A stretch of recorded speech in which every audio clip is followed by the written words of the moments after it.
What's going on, friends and fighting game fans alike? This is the FGC Arcade Dojo Fighting Fest presented by PlayStation Tournaments. I'm your host, Vicious, and this weekend, we get to take you on a journey to find out who is the best in both Europe and North America throughout some of your favorite fighting games. In the entire month of March, we've had multiple qualifiers from each region with the best players on PSN fighting for their respective spots in the finals. And that's right, you heard me correctly. I said all weekend long. In fact, we do have a full schedule of what you could expect and when to expect it, starting things off with Guilty Gear Strive and, of course, Tekken 7 all day today, followed by Ultimate Mortal Kombat 11 with Street Fighter 5 happening all day tomorrow. And again, this is an international affair, starting things off with Europe. And of course, to kick things off, we have the duo well-versed in the competitive scene. It's none other than Jadalyn and Ringe to take us through all the action for Guilty Gear Strive. And I couldn't ask for a better duo, to be honest with you, because you guys have been kicking butt throughout the entire Open Series tournaments. But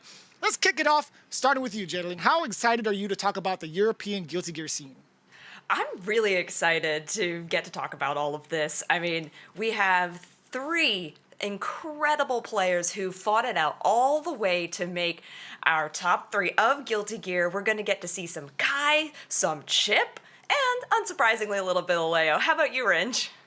I mean, Europe is in the building. And when I'm talking about not the building, I'm not just talking about the building. I'm talking about the world. They've put everybody on notice about how real they are in this game, right? And people are taking note. Now, not everybody's just looking for NA players or for Japanese players or Asian players to study, right? Everybody's looking for worldwide, baby. Europe, a lot of people are taking notice. There's some of the best players on some of the best characters in that region, and we're going to see that displayed today. And when we took a look at the bracket, we've seen who is actually qualified from this month-long series, right? You can take a look right there. SBF 25 going up against Xin. And then down below, we've seen how the lower bracket kind of went through. They actually competed against each other yesterday. And Nelkhael ended up being the one to make it out through pretty much the shark-infested waters. But talking about the upper bracket, SBF 25 versus Xin. Ringe, I know you got something to say about your boy Xin down there, but SBF 25, again, looking to have a pretty solid record overall, too. SBF 25, you know, I really wanted to say your whole name, man. If you're watching right now, I really wanted to. But SBF 25 definitely going to be bringing, I believe, the Kai to the table, right? So Kai, I think, is going to be well-equipped to deal with Chip as long as you don't get overwhelmed. A lot of the time, it relies on people getting a little bit too panicked and get tilted. Chip is very easy to crumble against. So as long as you got that mental fortitude, I think it will be a competitive set. And then, yeah, on the other side, of course, Xin, #1 ranked Chip. So it's a little scary. That's definitely a scary thing to just even really take into consideration because of how much is on the line. Jadalyn, why don't you tell the folks at home what these guys are playing for this weekend? Sure, so our prize pool is pretty stacked, honestly, and everybody who made top 8, not just the players that we're seeing here today on stream, will walk away with a little bit of something. You can see 8th place started at 100 all the way up to 4th with 350 euros. So 3rd place today, all these people guaranteed in the money. 3rd place walks away with 400 euros, 2nd with 500, 1st with 1,000, but we've talked about this.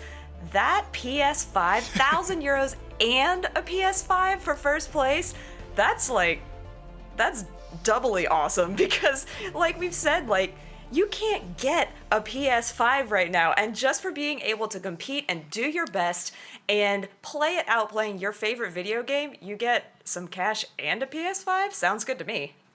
That is pretty good, right? If you can't get it in queue, you can definitely get it over at compete.playstation.com, as well as getting to know the rest of the community as well. What better way to get your competitive bearings than here with PlayStation Tournaments, who have been putting on for the FGC for a couple of years now and have been showcasing a multitude of different games, different regions, and they've done it so right for so many years, right? Again, compete.playstation.com is where you need to go, not only for your competitive bearings, but also maybe a PS5, get your name out there as well on some of these streams, and a little bit of extra cash just for playing some of your favorite games at the comfort of your own home. Now, we've established all of that. We've seen the brackets. We got to take a look at what is happening for this match, right? SBF 25 versus Xin. I'm very excited about it because both players, when I looked at their bracket and performance, they've had a flawless record coming into it, right? They may have had maybe like one single loss, but overall, they were going through like undefeated for a majority of their qualifiers. So let's take a look further into the stats with SBF 25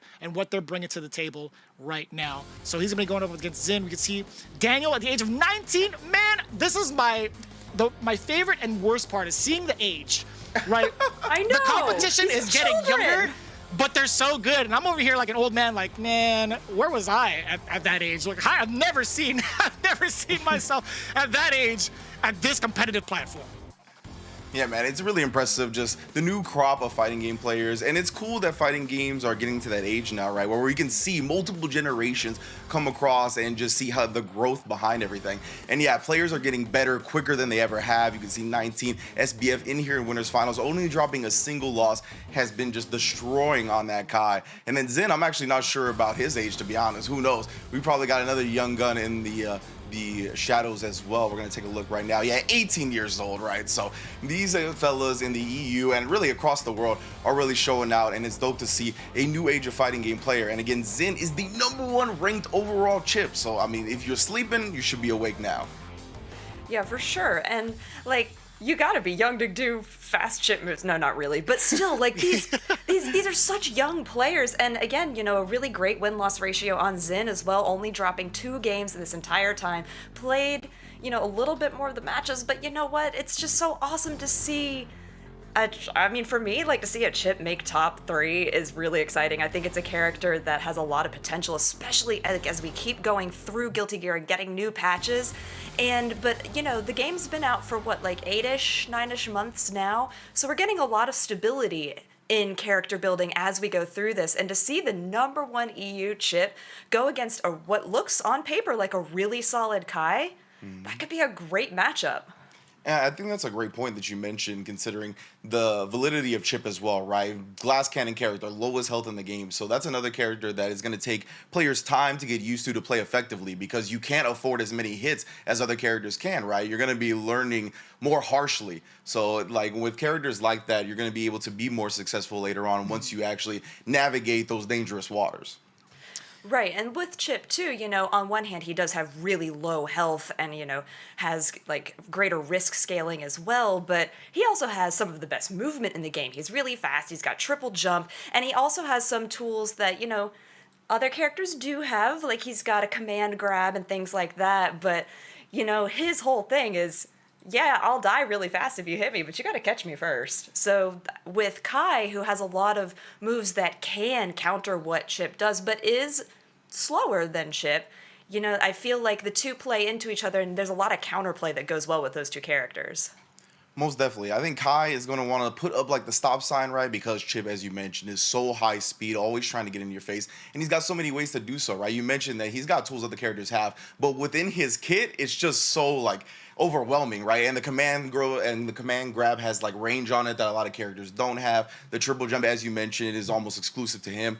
So definitely different ways to throw off your opponent. But Kai, if he has the 6 Ps on deck, he'll have answers for the jumps, right? He has a 5-frame half screen low with the stun dipper as well. So if you get a little like dash far S or dash even 2S happy, the stun dippers can definitely counter hit that. But we'll see how willing SBF is to do it. Obviously, I'm always interested in seeing if Kais are willing to do the stun dipper without the meter, right? Because if they got the 50% tension, it's coming. We all know. There's no surprise there.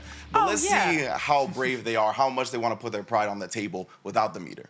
And here we go again. It's going to be all 3 out of 5. Just to let you guys know, winners, losers, and grand finals. It's going to be all 3 out of 5 throughout the entire day. Just to refresh your memory. Here we go. Game 1 between SBF 15 and Zin.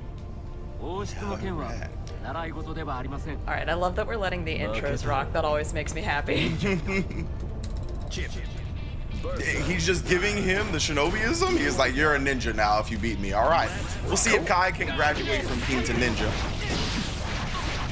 Oh, already with the cross-ups. And yeah, SBF doesn't want to let Zin get that momentum, right? Burst up. No. Oh, real quick. And, ooh, yeah, testing him afterwards. Zin might have been holding up 6 Ps is what we talked about. Need to be clutch in this set and spaced out perfectly to dodge the DP. Yeah, but Chip is sitting here in shock state, so he's taking some extra Chip damage. And the throw, just go ahead and grab him, all that blocking, and I love the low to come and counter that. But now, Chip with that awesome movement, just getting out of there. Alpha Blade's out, big combo, but drops the end of it. So now Kai able to FD the rest of it, but this wall break is gonna not connect. Yeah, does that actually go with it? YRC? Ooh, right back at you. Stop to the momentum real quick. Having to deal with it, the bonsai again. Oh, and Zin snatching victory from the jaws of defeat right there. So close to dropping that round, but clutches it out. Yeah, that was a little more scrambly than I think I would have liked to see. But let's see if they can stabilize a little bit in this second round. Big counter hit comes out there from Xin, but isn't really able to capitalize because the way the knockback worked, Kai was just a bit too far away. Ooh, okay, going with the 2-4S, has the shock state on him, but yeah, I don't think it was applied there. It's negative anyway, and the bonsai again, the overheads are just killing him.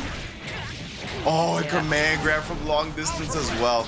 No burst to get him out. SBF not willing to do the vapor thrust either. Oh, wow, that was a big Dire Clay to go ahead and do shock state. Oh, I love the way he canceled that. That was so nice with the vapor thrust cancel and go ahead and RC, but now Xin just showing why he's the #1 chip. He's just so unafraid. Yeah, and it really looked like SBF was going to be able to contain some of the madness when the set first started, but I don't know, as it went on, Xin just kept getting more comfortable, kept trying to figure out the rhythm that SBF wasn't really looking for defensively, and really, I mean, this character is a monster. It just has so many ways to approach you. The mental stack gets real up there real quick. Yeah, I liked from Xin too that whenever he would put SBF in the corner, he started using all of the different diagonal alpha blades to just really limit Kai's upward movement, prevent him from getting out of the corner. Let's see if he keeps doing that in this second game here. I used to love math until geometry, so Chip also haunts me. Like, he's just one of those characters that has all the angles. Ooh, beautiful instant block right there too, not gonna get pushed back by the stun edge. I like this turn that SBF is doing a much better job keeping Xin in that shock state the entire time, but just 2K2Ds across the board, everybody's throwing them out there. And then Alpha Blade does catch, but doesn't, you know, I like that Xin has the advantage in the corner here, but good lord, the blocking on SBF right now. Yeah, this is wild. Ooh, the tap does as well, and then yeah, that's 0 on hit. Vapor thrust, I mean, he was trying to hit the clone. I think that was actually a pretty smart call because Chip would have got affected either way, but stun dipper after the scramble. Yeah, now in shock state is going to get wall break here. Go ahead and just, I didn't think you wanted to do anything funny there because he was so close to death. Yeah, but I like SBF actually busting out, even if it didn't hit, right? We haven't really seen much vapor thrust or anything, but at least it created the scramble, and with that stun dipper, it is a great scramble answer. But either way, back in the corner he goes, has the burst available, but locked out due to the wall splat. Yeah, and I like that Xin didn't try anything like fancy there. Just go ahead, break the wall. Don't lose the round like you did earlier. PRC as well, gonna get the wall splat here. Will he break with the super? No. And see if he does like a PRC here on the transition. No, just dashes forward, waits for him for a second, catches the low, and Xin running rough shot right now. I really like the way that Xin is holding onto meter right now, using it only when they feel like they've got a significant advantage, not trying to waste any of the resources they've got. Big vapor thrust coming out of the corner there, and does force out a burst, does SBF from Xin. Ooh, you see just the fake on that side. Baby, the vapor thrust. You gotta show him you're willing to do it at this point. Yeah, you know, you're like, not many vapor thrusts. I think we've had like double the amount in just this round. Yeah, right? Called it has though. the commentary on. He knows. Oh yeah. I mean, hey, if you do have it on and it's working, go ahead and keep doing it. There's the stun dipper, and that's why Xin backed up, right? Respected the 50% tension, didn't have any meter to answer for himself, but the positive bonus gets it to him now. Quick, ooh, gold burst out of the command throw. This is big. Yeah, Kai with meter is very scary, but he's only scary if you get to use that meter, and right now Xin is just not letting it happen. Xin is so strong right now. Yeah, and Xin just always seems to have the right amount of meter at the right situation. And I guess not only that, but he really plays around his meter well, right? Like when we saw the stage change, he just backed up. He saw that Kai had 50% tension. We talked about the stun dipper frequency and how much of a threat it is. So just backed up. That means only the second hit, and it's spaced out a little bit more. So it's not as good of a situation for Kai post RC. Right, so now, I mean, Xin up 2. And I don't feel like SBF is playing poorly. It's just that Xin has all the answers right now. Like, they studied, they got the test manual, they're good to go. Yeah, and SBF was able to take around both games, right? So this has definitely not been free. Closer than the 2-0 set. Ooh, right there. I love that Xin dashing up all the way and getting the throw. Another burst. SBF trying to hold on to this round. There's the stun dipper. And Xin holding on to the burst till he sees it's committed. Like, you can't get baited at that point. Yeah, I like using the burst in the middle of the Future Arc as well because it knocks Kai back so far, unless you just reestablish neutral. And now just, again, SBF's blocking is so good, but you can't block a command grab, my dude, and that was so much damage. Alpha Blades again in the corner, minimize the movement, overhead, really clean. I mean, it looked like Zin was on the back foot, but he can clean up these rounds so efficiently. Yeah, right? It really seems like a lot of the time SBF starts out the round pretty well, but Zin just manages to have that composure. I love the dash block right there, trying to get as close as possible for the Dire play. Yeah, shock state, apply, go ahead, throw him again. Kai really excels when he's got his throw game. Nice. Oh, I love that. The little tap dust into the red RC, go ahead, break the wall. That was a very strong round. And again, like you said, these aren't free. Zin is just ending up closing more rounds than SBF is. Oh, and look at that, the dash instant block right there. Beautiful, able to get a full punish because of that. Yeah, it looked like Chip went in for a regular grab, but it didn't work out for him. Now he's in a shock state. SBF seems like he's much more confident, but a gold burst comes out from Chip. This is potentially huge.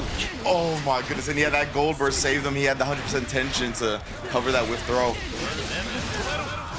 All right, another RC in the air. Goes ahead, use the diagonal alpha blade, wall break. SBF does have burst. Oh, that mix-up was fancy. Gold burst as well, but it was blocked. Zin was ready for it. Going back to the original side here. Oh, dashes up, catches the back dash, but wasn't ready for the air hit. Either way, the legs get exposed one more time, and Zin takes it in winners finals 3-0. That was such... You know, I was going to say that was a really commanding lead, but it really wasn't. It was very back and forth. It's just that Zin was able to consistently close rounds much more than SBF was. Yeah, absolutely. I would say the only thing that I would want SBF to work on in that matchup is instant blocking chips like Rekka pressure, right? That is very, very important at high-level play, especially when you're going up against the best chip. But besides that, I thought he played it well. It was just Zin clutching it out in big moments. Right. I did like when you pointed out about the vapor thrust use and how there wasn't as much of it as you would have liked to see because, you know, that vapor thrust, especially when you're using the heavy slash version, has a lot of that diagonal momentum as well. He could have locked down some of that air pressure where Chip likes to live because that provides so much of his offensiveness.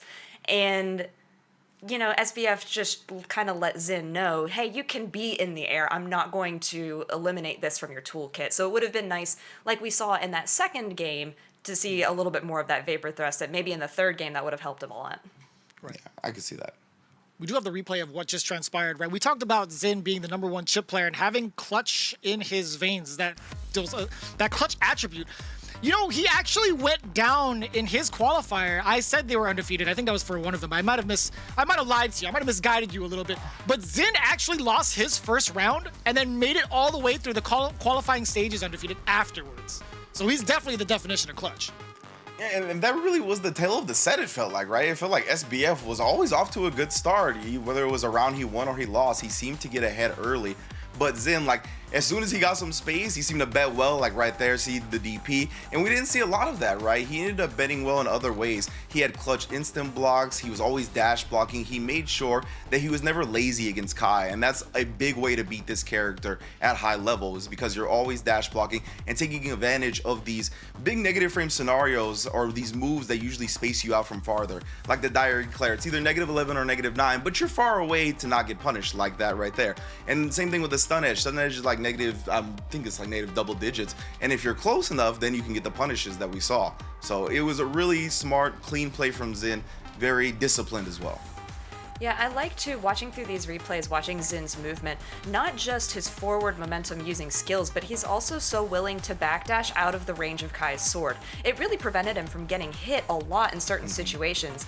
Now, like, look in here when he was trying to do some, you know, just fancy blocking, which just was like, I'm gonna throw you. You know, like, and there's a vapor thrust too to break the wall, but getting to see sort of the way that Zin was so willing to move around, just using neutral movement, move around what SBF was bringing to the table, made his gameplay very impressive. Yeah, and I thought replay right there. So when he instant blocked at the stun edge, he actually didn't get a punish, but because he was so close, it was a counter hit on what SBF tried to do, right? SBF dashed forward, because usually the pushback from the stun edge gives Kai that leniency to do so.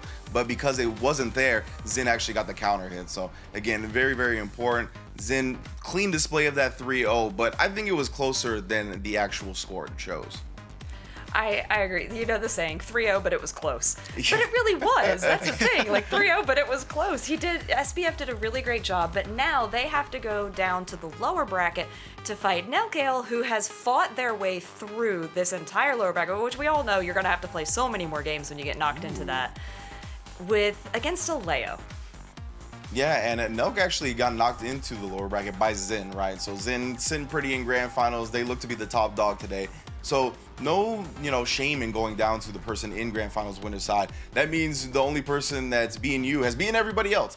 So if he could possibly beat this person in winners finals, he can get that run back. And Nelk is actually one of the mainstays of the PlayStation tournaments in EU. He enters about every single one that I can remember, and they usually do well. So I want to see today if they can get that run back in the grand finals, or if SBF can continue that clean Kai play and not get overwhelmed by another character that can just put you in the Lions den.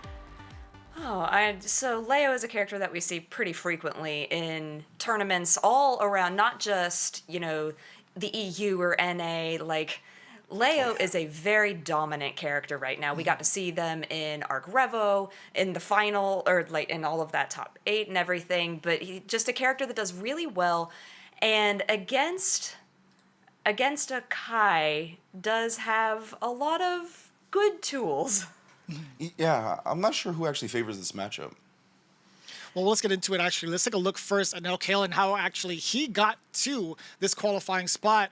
In the qualifier number 2 for Dojo Fighting Fest, I believe Nelkhael actually went undefeated. I'm not just talking to this time. He actually defeated Equilibrium, Carlos, Mr. Jetstream, and Kiev to make it all the way to this point for the winner's side. Then you see the only time he actually fell was, in fact, due to Zin in that first opening shot in the top 8. As you can see, Valerio at the age of 27 coming from Italy, and you can check him out at Nelkhael_FGC on both social media as well as twitch.tv. Nelkhael being one of the premier Leo players, it seems, from Italy.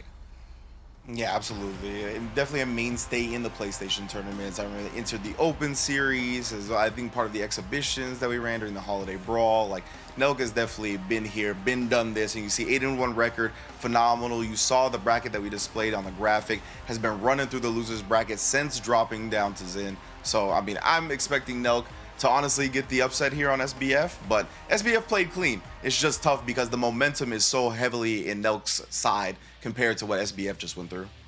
Yeah, definitely. I mean, SBF, like you said, you're sitting on the back foot. You just got put into the lower bracket, whereas Nelkhael's been winning throughout the lower bracket.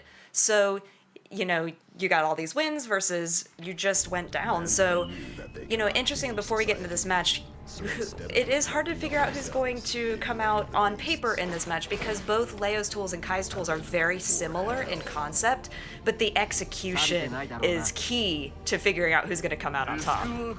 Yeah, definitely. And, Leo definitely has to respect some of the options that Kai has. I think guard stance is a little weak against Kai because of the stun dipper, right? Guard stance can get blown up with a low. So that's just something that you got to keep your eye out for. But Nelk with a fantastic whip punish to start the round. Yeah, forces that burst out super early, and we talk about all the time, making sure you have all of your tools and resources at appropriate times is so important in Guilty Gear, and not having that burst early is huge.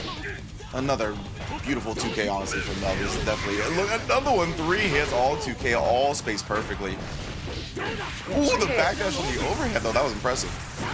Yeah, I mean, I like that SBF is really trying to, oh, that could have been punished so much more heavily that, Vapor Thrust just went straight over Nelk, but look at the strength that Nelk has. Uses the turbulence to go ahead and finish the round. It was very back and forth, but Nelk just closed it out. Very strong, confident game plan. Yeah, that's chase down as well. Oh no, ended up on the same side. That was visual trickery. I got my ankles broken too. Yeah, I was like, what just happened? And another early burst, just got that back. I don't think Nelk's burst at all. Oh, there you go, there right? it was. Oh, I cursed him. It's my bad. I was waiting for it. You knew it was time. You could feel it in the air. I did. SBF, RC, it's time to break that wall. Yeah, get the splat, Vapor Thrust. But Nelk, this is not that bad for him. 100% tension on the other side. That's why SBF, just respecting the meter, immediately spins all of it, though. Yeah, oh, and I like using the slash version of that Vapor Thrust to go ahead and make sure the vertical space was much better. Run up throw, nobody expects there. Yeah, definitely. And I like that SBF utilizing one of those high-level Kai gimmicks, I think it's really good to do the stun edge into the sacred edge. A lot of people want to take their turn after blocking AS stun edge, and it catches people so often. Yeah, it was a really smart move on SBF's part. And another throw. Yeah, the throws are working out both in the previous set and in this one, but Nelk now taking their turn. Big flash kick to go ahead and knock down Kai. PRC was just out of range, and now he's just switching sides. What side's he on? All of the sides. I love Nelk's brand of Leo, that ruthless aggression. Oh, the stun dipper! You don't think it's gonna reach that far, but it's got the Trae Young range. Respect it. Yeah, Stun Dipper's range is absolutely ridiculous, and that 2D that just hits from downtown from Leo, that was huge, but this could be... Oh, never mind, I'm gonna stop talking. You see all the FDs. Oh my goodness, Nelk actually gets the big counter, and he was looking to bait the burst. Discipline from SBF, not giving him that burst, waking up, getting that throw, that 2-frame option. Very clutch defensive choice there at the end. Yeah, I was nervous. I thought, you know, oh, Nelk's in shock state. This is going to be great. He's going to, SBF can close out the round super easily. But he was just at the hair edge of that range of the 6 heavy. So I was like, I don't know how this is going to work. And then Nelk started coming back and just wake up grab. If it works, it works. Yeah, and Nelk also wasn't being lazy on defense. I love that he FD'd every single one of those stun edges, right? He was making sure he wasn't going to get chipped out. Yeah, chip is definitely a factor when you have that shock state put on you. So you gotta be really careful. Ooh, incredible air movement from SBF there. Yeah, right. Seeing the 6P just going with the stun edge, kind of disrupting his air trajectory a bit. We got another wall break, and Nelk's gonna get that positive bonus. SBF, knowing that he was gonna build the meter for stun edge with that forward movement, or for the RC, I should say, really good. This is looking, yeah, that's a clean round for Nelk. Just, you know, it's really nice when you go down in a game and then you can just come back super clean like that. But SBF is not willing to let this go without a fight. A lot of pressure coming in. I just like the 5K because it's such a fast move to just challenge, are you going to stand up or not? Absolutely, and you talked about these throws. Oh, actually ended up getting air blocking that 5K, so a little bit more blocks than he anticipated. Shock state applied, running, just checking it with 2P, seeing what he can get out of it, and oh, they felt the grab coming. That was a good tech. That's got to be like one of the checkmate options after a tech throw in this game, right? 5 frames on that stun dipper. Oh, I like the diagonal from the air. Just send out the projectile, good slash. Strong comeback there from SBF. What a whiff punish. I really love Nelk's whiff punishes, honestly. Yeah, they're doing, oh man. See, now Nelk is starting to anticipate those grabs, and SBF is feeling it. I love seeing techs in this game since it's such a tiny window. But a good wall break there from Nelk, sending him across, getting that positive tension gain. Oh, didn't expect that grab. Never mind. Definitely not. Oh, tried for the charge does. Yeah, reacted in time when the flash kick stopped disrespecting. Yeah, you... Okay, burst in return though. I don't mind the answer. And there's that 6P. I mean, we didn't see 6P as much in the previous round, but it was good movement there. But oh no, this could be the end. It is. Bet it all with the vapor thrust that time. Not keeping it holstered whatsoever.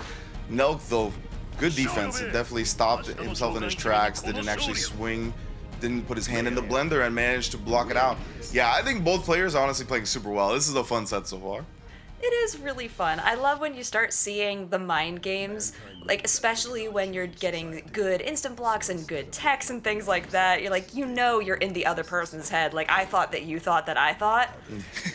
We're starting to really see that. Most definitely. I mean, you can see I really love SBF establishing the throw game, right? We've seen a couple of flash kicks thrown. We've seen a couple of normals thrown. So we're going to see, I think now, if Nelk takes it to the next level, right? I've seen Razzo and the like bait out throws with jump D, right? Like when they know they're going to throw, you're going to get thrown. They'll just do jump D and avoid it entirely. So yeah, it'll be interesting to see if Nelk pulls that out.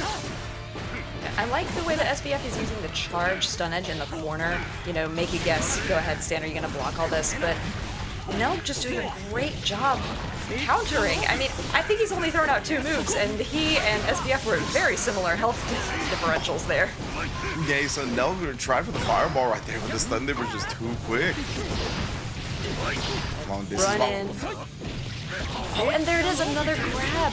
And the setup, but oh, that was a really nice flash kick to go ahead and get out of that. I don't think that SBF was expecting that at all. Back turn, and then another vapor thrust to counter. PRC comes out. That was such a good bet on the OS because the 2D's airborne. RC, anyway, though, from Nelk, that was high-level interaction right there. Like the 2D. Yeah, that 2D was so smart. That, you know, I talked about the jump D. That is another primary way to counter throws, right? 2D being airborne. Right, that 2D is really deceptive as well. I can't believe, I thought Happy Chaos was going to be airborne because of the same animation, but it's grounded. I don't know. Make Leo's 2D grounded. Hashtag make layers 2D grounded, Yeah, sure. please. Start the campaign.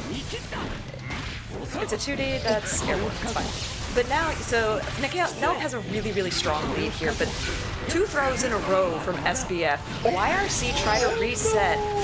And he blocked the YRC. That could have been a monstrous punish. That's counter hit recovery. Unfortunate. That was literally like the thing he needed to come back. Yeah, that was unfortunate.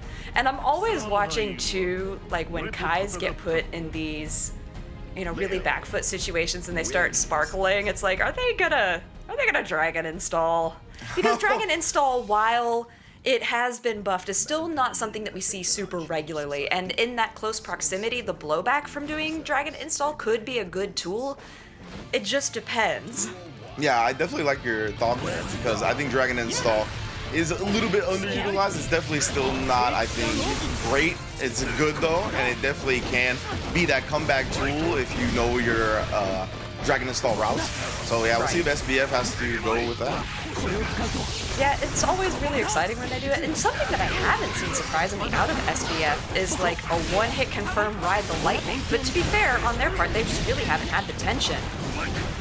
True, actually. They've been spending a lot on FD, right? And FD does cost a good amount in this game. So if you're spending it on pressure often, you're not going to end up having it for RC. But the throws we're going to have does have RC meter available now, but still not space well enough to dodge the flash kick. Yeah, that was the exact same setup that Nelk had 2 rounds ago. With the flash kick, you know, to counter the charge stun edge. I had said, oh, this is great, all the charge stun edge, and then maybe Nelk's listening too. He's like, oh, I know how to counter this because it's worked 2 times in a row now. Yeah, right. I've seen Kai's like space out a little bit further to dodge it, but off of the throw, it does not seem to be auto-spaced. But ooh, right there, it didn't actually go with the flash kick. So blocking the Sacred Edge, psych, and not blocking it at all. Actually just going right through it. Super smart. Yeah, just wake up buttons. If you think it's gonna work, go ahead and go for it. That's some mental damage right there. Let's get some distance back to Neeg and then just flash kicking back to space. No, turning up the heat. Okay, ooh, burst and put him back in the corner. I love a good offensive burst. The grab was just out of range, and that, with grab, allowed Nelk to take that. Making good stuff from SBF, not bursting at the end right there. Nelk was looking to bait it out, and it was tough. I'm glad they saved it for this round. Yeah, same. I mean, it's good to have that tool in your pocket, but use it appropriately. That's a big counter hit and does force out the burst that SBF just got back. And dives over the charge stun edge, and there's the throw. Didn't tech that one. I like the idea of trying to jump over it, but didn't work out. The dash up 2D, bro, did he do dash up 2D to beat Nelk's 2D? He really did. He did dash up 2D to make it work. That was so sick. That was actually big brain as hell. It really was, because it's not something he's done either. I don't think Nelk expected it. Definitely not. That was wow. That was a big bet, but gonna live through this, and he has 100% tension. SBF still possible and winning in the round. Oh, and he gets the stun dimmer from long distance. You gotta watch your toes from that range. Oh, the air burst. Doesn't get the wall splat though. He got caught hesitating. OTG for the kill. We're going to a final game.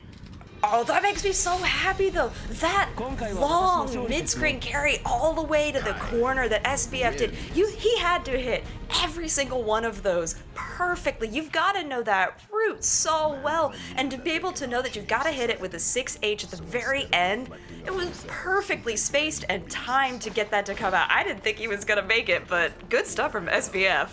Like, I'm so happy they won after the dash up 2D. Like, just hard calling out a counter to a counter like that is one of the most beautiful things in fighting games. That's like why I love fighting games. So the fact that SBF was able to clutch out that round 2, phenomenal. It's the I thought that you thought that I thought, and it worked out. Like, so good. Oh, yes, canceling the stun edge right there, dodging the burst, the momentum now. Yeah, okay, just fishing there, the little 2K, 2K, 2D from Nelk, but now SBF is playing with a confidence level that I don't feel like we've seen before. Hopefully, For sure. Yeah, hopefully confidence doesn't turn into overconfidence, but we'll see. Yeah, right. It's all about the balance in all things. Ooh, and that's the classic Leo stuff. We got the Tasty Steve mix-up. 2D, am I gonna flash kick or not? Yeah, it's always such a guess, and Nelk is actually pretty conservative with their flash kicks. Ooh, you know? I mean, except for right there. I mean, what? No, you're definitely right. It was just the commentator's curse. That's the power. It was. We have so much power right now. That's the thing, Rich. Yeah. You have to wield it responsibly. Right now, it's stun edge, fully charged. Oh, beautiful! Oh my God! Change. Yeah, you can. The host can't even keep his mouth shut when it comes to something like that, right? That was sick. It was That too was good. so beautifully done, though. You know, jump over both of them, use your second air movement to go ahead and just angle downward and take the kill. Beautiful. And this, I think, is the first overdrive that we've seen out of Nelk, and that's a big damage differential. That's a good point. It really seems like they've been using their meter for everything else. And right now, Nelk looking so good. SBF, unfortunately, he has to use that burst in a non-gold fashion. Usually, gold burst is one of the primary comeback tools. He's going to need a long comeback for this one. Throw's a good way to start, though. But we talked about it. It is not auto space after that forward throw. No, it's not. And this is the end. But such strong gameplay that we did get to see out of SBF. And, I mean, taking it all the way to a Game 5, really well done. Especially, and I hope we get to see this on the replays, that 2D to counter the 2D was just spectacular. It blew my mind. It was so good. And then the jump D at the end from Nelk as well. Like, that's one of the luxuries that jump D allows you to do, right? Is that because it has just that downward forward angle, it allows you to get back in when you think the opponent's escaping, right? The instant backdash into that just completely changes the trajectory.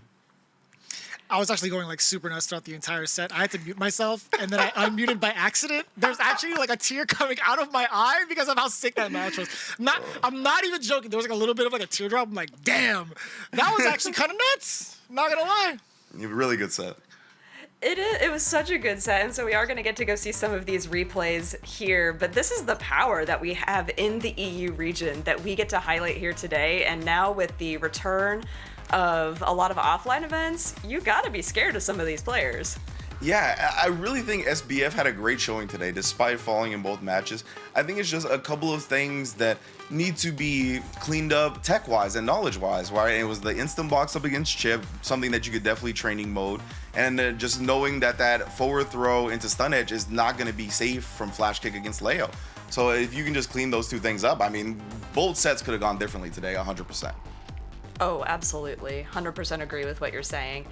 But looking back through these replays, you could really see where the strength of both players lies. Like these corner combos that SBF was able to get out, especially with these wall breaks, really clean. The throws again from SBF, but then the counterplay from Nelk was just really outstanding. Yeah, both of them were not settling for each other's answers, right? Like somebody showed an answer to an option and then they're like, oh, well, I got the answer to your answer. And that's what you always want to see in fighting games. You see the dash up 2D right there. Leo doesn't need a run because his dash normals are ridiculous, right? Dash into 5K, dash into 2D, they just go so far.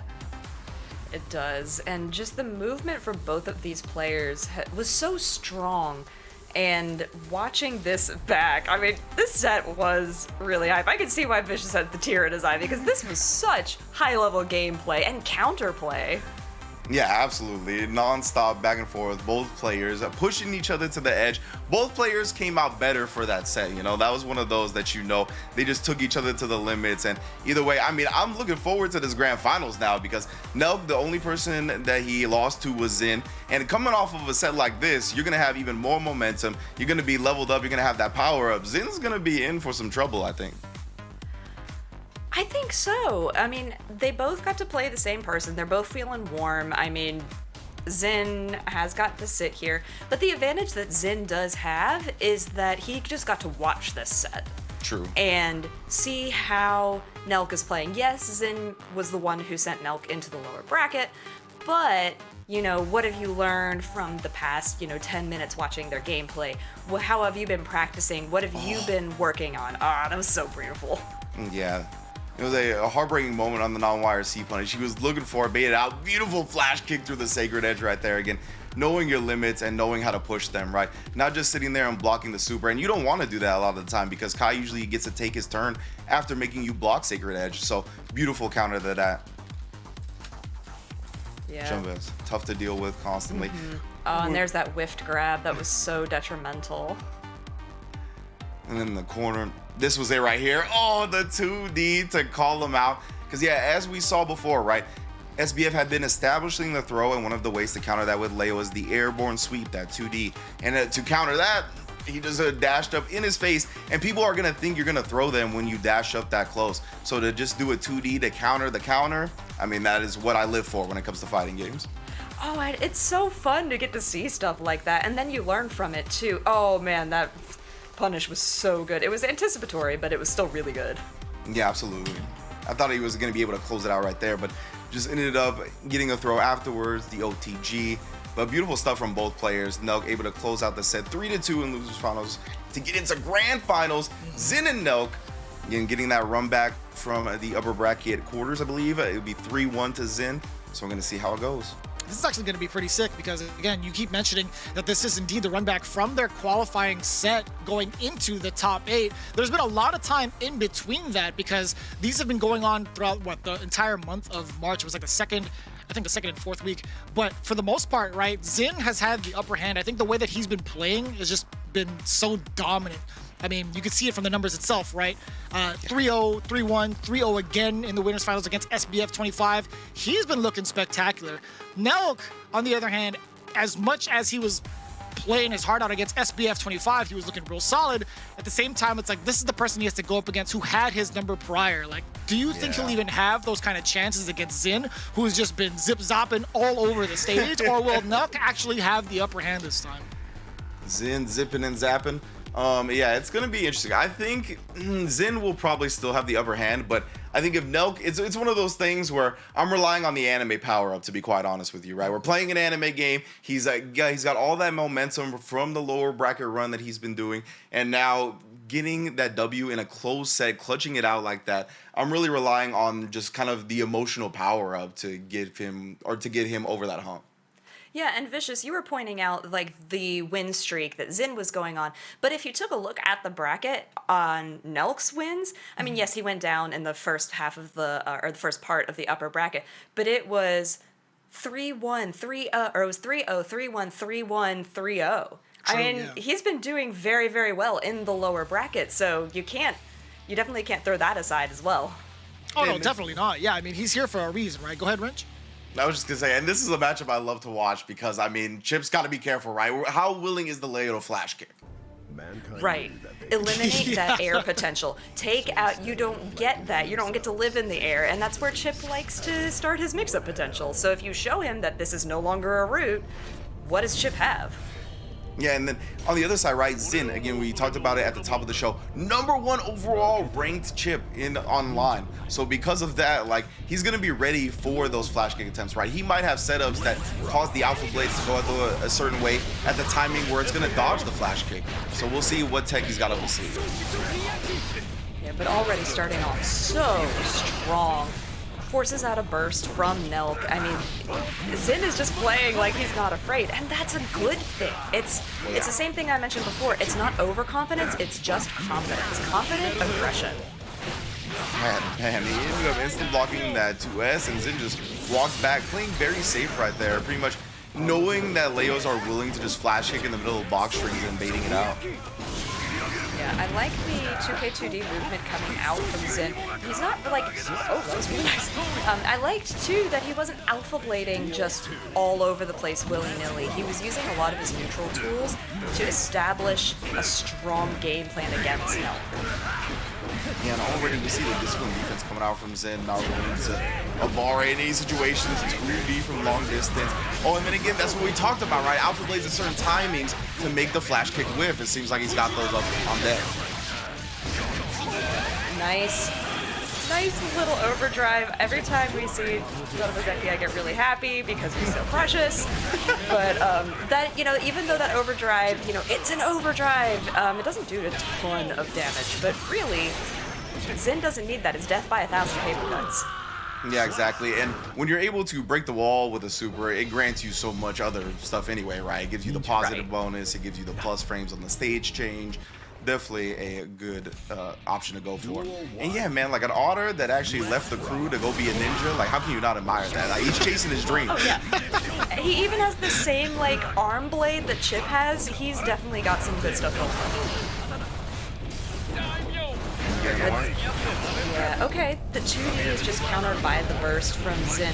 Now this is the kind of power that Leo has against a Chip, because Leo needs a lot of hits, and that whiff flash kick was just not the best. It was an ambitious flash kick for sure, right? Ooh, at the very end, tagging with a 5K to combo into that overdrive, and again, that's going to be positive bonus, but 100% tension on the other side from Nelk. Meaty as close as I've ever seen. In my entire life. Perfectly timed right there from Zing. Gonna get the wall break as well. Now, the positive bonus timer does not refresh, so it's gonna run out soon here. Yeah, I like the back and forth movement there from Nelk, just goes ahead and takes it. But Xin was a hair. He was one hit away from taking that all the way back. Xin is seeming pretty powerful in this particular round, and the overhead counter hit forces out a burst again. Nelk is just not living with these bursts very long, whereas he usually liked to use them offensively or, you know, for big power-ups in the previous game. Yeah, right. You always want to aim to get a gold burst in this game. 100% tension is just so powerful. So when you're forced to blue burst, it just doesn't feel good, definitely. Nice flash kick going in the middle of the block string, as we talked about before. Back turn, can we get the mix-ups going? No, good defense from Xin. Yeah, this is good defense. I love the stand. You could feel that overhead coming from Chip, but you can't block forever, dude. And he just didn't have the tension to FD some of that at the end. Big counter hit comes out from Xin. Strong game. Yeah, and that was the classic, right? The whiff cancel, the chip privilege right there. That's actually one of the tools that not a lot of characters have as well. Right. Backdash again, just stay out of range. And the counter hit. 6P is an incredible tool. Like, I'm double checking if that was 6P. That might have been like 5H. He's got a similar normal, but either way, he's just pressing buttons in his face like that. Yeah, but it's working. Nelk is letting him do it, and that's the issue. If he can counter that, then great. This is a good start, but, you know, go ahead, DP. Stop your momentum. The grab whiffs, and that could have been a tech, but whatever, it came out slightly off, so it was a grab in Nelk's favor. It's definitely in Xin. Over the rough shot with a wake up 2D actually does get the counter here right there. Xin might have been trying for the throw, and Nelk not going quietly into the night just yet. We're already tied up in this set. Which, it's kind of wild, right? I didn't think it was going to be like 1-1 at the end of that match. I didn't either, especially with the way that Xin was playing, and I just checked, that was a 6P that did do that counter. I mean, honestly, smell of the game is 6P for every character. It's such a strong tool, especially when you have that upper body invulnerability and you can actually invuln yourself through some overdrives in the game. It's crazy. Yeah, well, 100%, right? 6P, you really got to make sure that you're utilizing that button well, both for anti-airs and for dealing with your opponent's long-range grounded buttons. So already, Nelk is just bleeding. Absolute puddles of blood. This is crazy because Chip is so fast and he's spending so much of his tension FDing. Okay, he did spend it there to RC, but just didn't really get anything from it. Oh, that burst was risky. Yeah, Nelk was looking for that hard body. That's why they kept canceling their back turn stance, and they got it, but again, didn't make the most out of it, and because of that, now they're back into the corner. They have a burst of their own, but you know they don't want to use it, and another interruption from Xin. Again, when you're dealing with a #1 ranked Chip, they've played so much and have played so well that you are not going to be able to autopilot pressure on them. No, and the thing is, with Leo being such a popular character, you don't have that many tricks to pull out on Xin. You just don't. You got to be ready for pretty much anything. Oh, but you know, sometimes it's real hard to tell when he actually goes through you on the back turn dash or not. Yeah, that is a good mix-up tool from Leo. And it all depends on the player on how they use that. But this, again, Xin is never out of it until he's completely out of it. Does have another bar of tension. Ooh, that was really tense. Yeah, the instant from the Berserker slash. Leo can definitely still do stuff if you don't throw afterwards. So Nelk battling it out, man. It feels wild. I don't know how he keeps getting these W's. It always seems like he's on the back foot, but he's able to fight it out. He is, and it's working really well. So now 1-1 and 1-1 in round count as well, and you love to see it because the whip DP was a poor choice. Yeah, he actually threw the DP before that too, and then spaced out perfectly to make the other one whiff. Now, the ruthless aggression once again. I really love the fact that he kept his foot on the pedal after baiting out 2 DPs, right? He's like, all right, you're not going to do a third one. I'm going to bet confidently on that. Yeah, because if a third one had come out, it could have totally changed that, but to have the second one be punished as hard as it was, it didn't seem like the best move choice. Yeah, right. He definitely successfully calculated how his opponent was thinking about the risk reward. That's something in Guilty Gear you really always have to be balancing. In addition to, your combo routes and your game plan and all of your resources, is the risk reward of certain moves. My goodness, again. Yeah, I think the double palm is the 5H right there, so the counter hits from Zin coming in hot and heavy. Oh no! That's a couple of times that's happened now for Nelk, where he gets these big counter hits, but just hasn't converted heavily. But nonetheless, right, still up 2-1 in the set, so that spells even more danger for Zin going forward. However, does clutch out that round. Yeah, I mean, and as a reminder, this is double elimination bracket, so if Nelk does win this entire set, there would be another set after this, which is a huge mental stack, but I don't think Nelk cares. Almost definitely. Ready to go. Right, coming for that throne, just keeping that momentum going, because they've had a longer bracket anyway because of their losers bracket run. Right. But that is a thing that you got to worry about, right? The mental stamina. It could be a little bit too much now. The command throw, that's how those start sneaking through the cracks. But the flash kick, hold up. Okay, yeah, this could be big comeback potential for Nelk. Oh, they were both faking kind of grabs there. That was really interesting. But now, Nelk back in the corner, and the way that Zin staggered the pressure there, just used a couple little dashes just to throw Nelk on the back foot, brings it to 2-2. Yeah, and that was rough. The bonsai dodging the 2K challenge attempt. Oof. Going right back into it. These 5H starts, I don't know, Zin must have, again, this is the #1 ranked chip, right? So he's definitely experimented with a lot of tools, and he's using 5H in a way that I do not see other chips use at all. No, and I think other chips would learn a lot from the use of it too. Yeah. Using that triple jump to bait out a flash kick, this could be big damage. And then again, just backdash, get out of range, but the flash kick there does connect. And now Zin in the corner could be in big trouble. Is in big trouble. Yeah. Immediately, right? Went from might to is real quick. And then Nelk actually on set point. Yeah, that's the power of Leo though. You go like might to is in 2 hits. Because his combos are so much shorter because they're much more powerful than chips. And then indeed getting that wall break. Look at him, he's in training. He's right there in the back with all the homies. Oh yeah. Gotta bring out the entire crew. Again, I don't know what, like, yeah, this has worked frequently here. 5H is just doing work for Zin right now. And a perfect? Okay, that's a statement. Yeah, just spaced out after. I gotta look at what normal he's doing right before it, because a lot of the time it's been working. He does it at stage change and round start a lot too.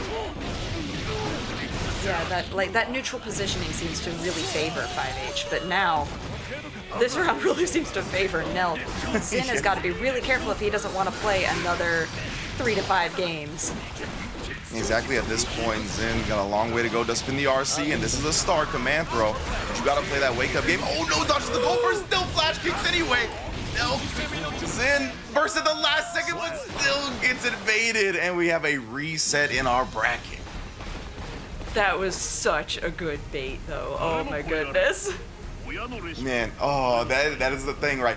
When you're playing against Leo, sometimes baiting the first option isn't enough. You have to bait both.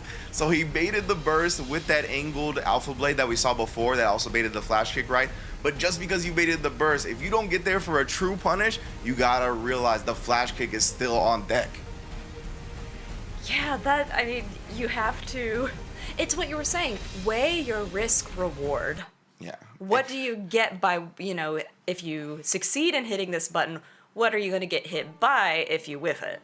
Yeah, but like, you know, we're all players here. We know how easy it is to see something like that. You bait out the option. You're like, oh, he did what I'm looking for. You get in, you're going because you think it's your turn, but you have to realize if it's not a true punish, it's not always your turn if the opponent has an invincible option. But when you're in the moment, it's just so hard. You want to capitalize on the thing that you did correctly. Right, because if it worked, that, you know, it reintroduces that like positive serotonin. You're like, oh, Yes. okay, I did this, it worked, and then you want to keep doing it because it worked. But if your opponent is actively adapting to that, then suddenly the thing that worked, and when it doesn't, it just stops you. Yeah, oh yeah, absolutely. It could definitely be like a big mental detriment if you put too much in one basket.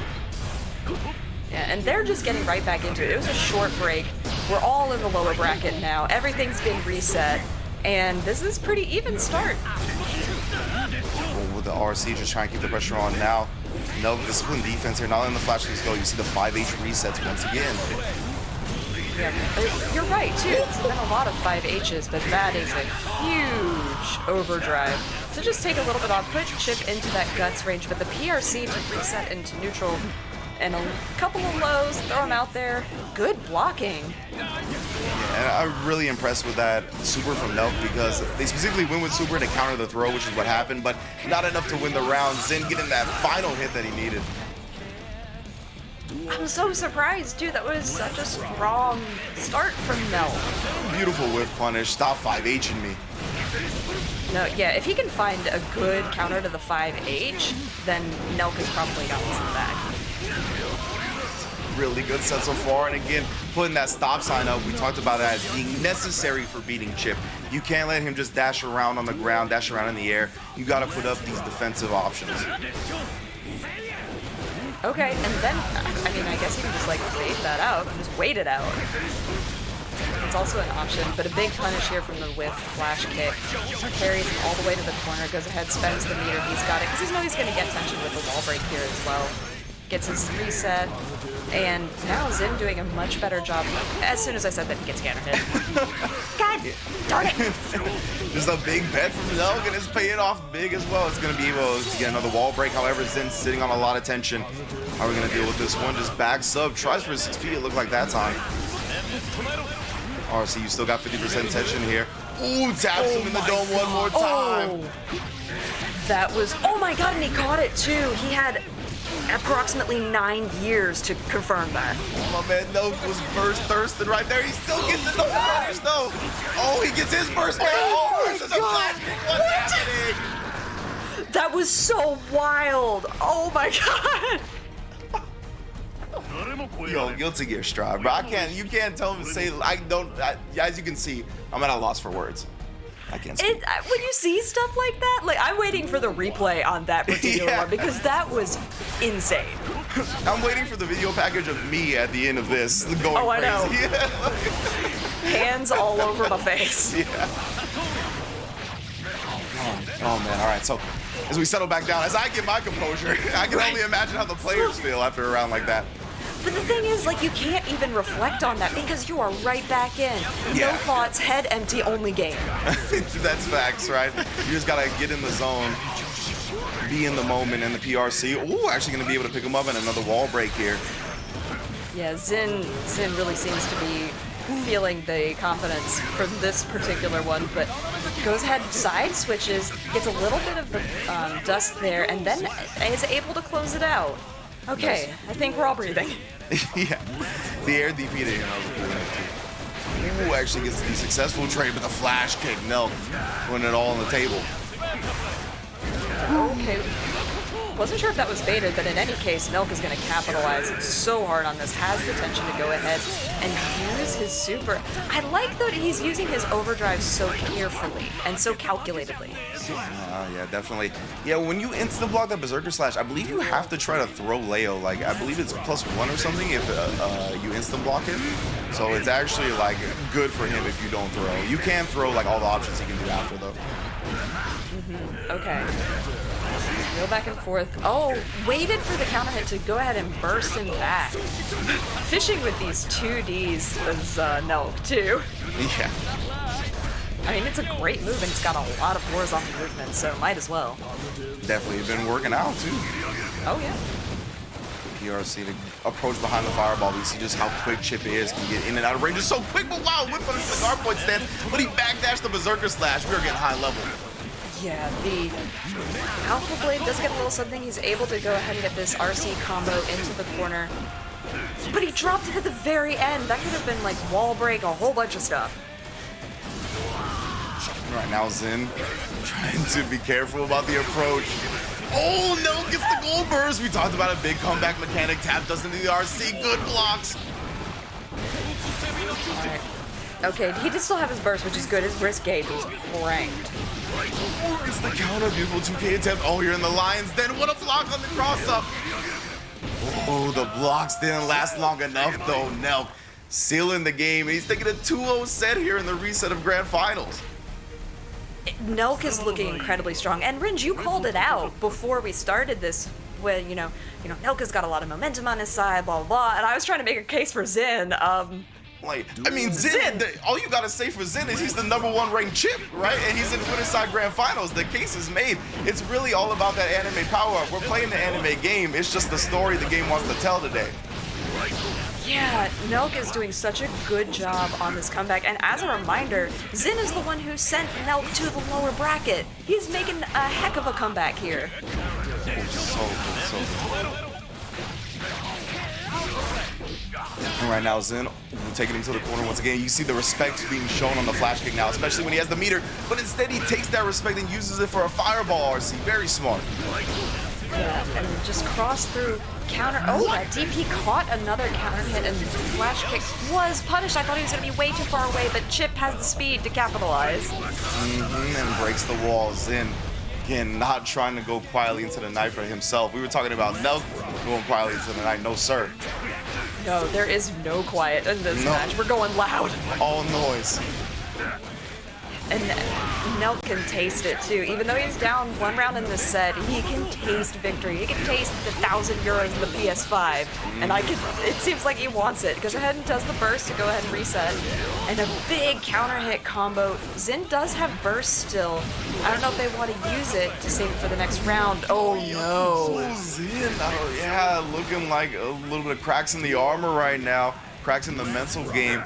That was an ambitious DP attempt. Now Nelk on tournament point. Yeah, now Zen does have that burst if they need it, but the thing is, how do they use it? Like that? That was not the place, my dude. Oh no, yeah, no. Build the meter for the RC as well, so positive bonus. Plus frames off the stage change. Zen can't afford another hit. Oh, what a tech throw. Yeah, just anticipate the run-up throw. Okay, gets a good, strong counter hit here. Almost has 100% tension. Backdash. BRC, he wants nothing to do with it. So intense at this point. Berserker Slash gets to the other side, gets top pressed to the button, now takes it after the reset, getting his revenge from being sent to the lower bracket by Zen in winner's quarters. Tremendous showing from the Leo. What's incredible is that the first one was Game 5. You know, the Game 5 reset, and then 3-0. Yeah, that momentum was kind of wild, huh? Yeah, Nelk just took it and ran with it, and congratulations to them. They are the winners of the EU portion of the Dojo Fighting Fest, and they get to walk away with 1,000 euros and a PS5. I just gotta say, if Nelk already has a PS5, listen, you already know all 3 of our handles. You let us know what you want to do with that. You know, that'd be sick if you could donate it to one of us. I'll just say that. I don't know if y'all already have one, but I'll tell you what, I'd gladly I do accept not. it. Okay. All right. You know, Ringe, you're blessed. Let's take a look at the replay and how it all went down. Again, that momentum just being all of it for the side of Nelk, just really taking down Zen. Actually, a full story coming in from Nelk, actually. You know, we saw him falter in that qualifier way earlier before this very moment against Zen. Tell me a little bit about more of what we were seeing again. You just spoke on it not too long ago, but overall, anime just decided to choose Nelk for today. Yeah, sometimes you are the avatar of destiny, right? And that's what Nelkhael was today. He really fell to Zin in winners quarterfinals, and then ran roughshod in the lower bracket, right? And we saw what an intense lower bracket finals that we actually got between Nelk and SBF. That was a set where I said both players gonna come out better than they went into it. And I think Nelk showed that prepared him for grand finals. That was the last anime step that he needed to take down the person that took him down. It was just the classic story, man. Yeah, he had the power of anime and Guilty Gear on his side. Yeah. Like, and that's too much power for most people to wield, to be quite honest. It is, and the thing that was really outstanding about Nelk was his adaptation to Zin's gameplay, because it was so close in the first grand final set, and then was able to do, you know, you pointed it out, Ringe, counter the 5H that Zin was throwing out, and finally, once Nelk was able to start doing that, Zin had a tool taken off of the table, a very strong tool that had been working out so well for them, and then, you know, being able to counter some alpha blades, go ahead and get some grabs in. That was that amazing like air fall. That was so incredible. Yeah, Jadel, I'm so glad you brought up the 5Hs again, because they were like non-existent in the reset, right? Like, we completely stopped talking about them. Like, that was so good from Nelk to be able to adjust his spacing and realize when the rhythm was going to get switched up and stop getting counter hit by those. That was impressive stuff, start to finish, from both players. It was, and getting to see the way that Nelk adjusted and Nelk played confidently, even when there was such close rounds like the one that we're getting to see now. Just able to keep that mental fortitude, keep your head in the game, even when we were losing our absolute entire minds. Nelk was just in it to win it. Yeah, and even right there, the replay right before this ending one, it was a 5H that got whiff punished by 2D that ended up causing Zin to kind of burst because he didn't want to give Nelk that momentum, and it whiffed, and it ended up giving Nelk even harder momentum, even harder offensive situations. So it all really came back to that. That was really cool, honestly. Like, the set just progressed perfectly.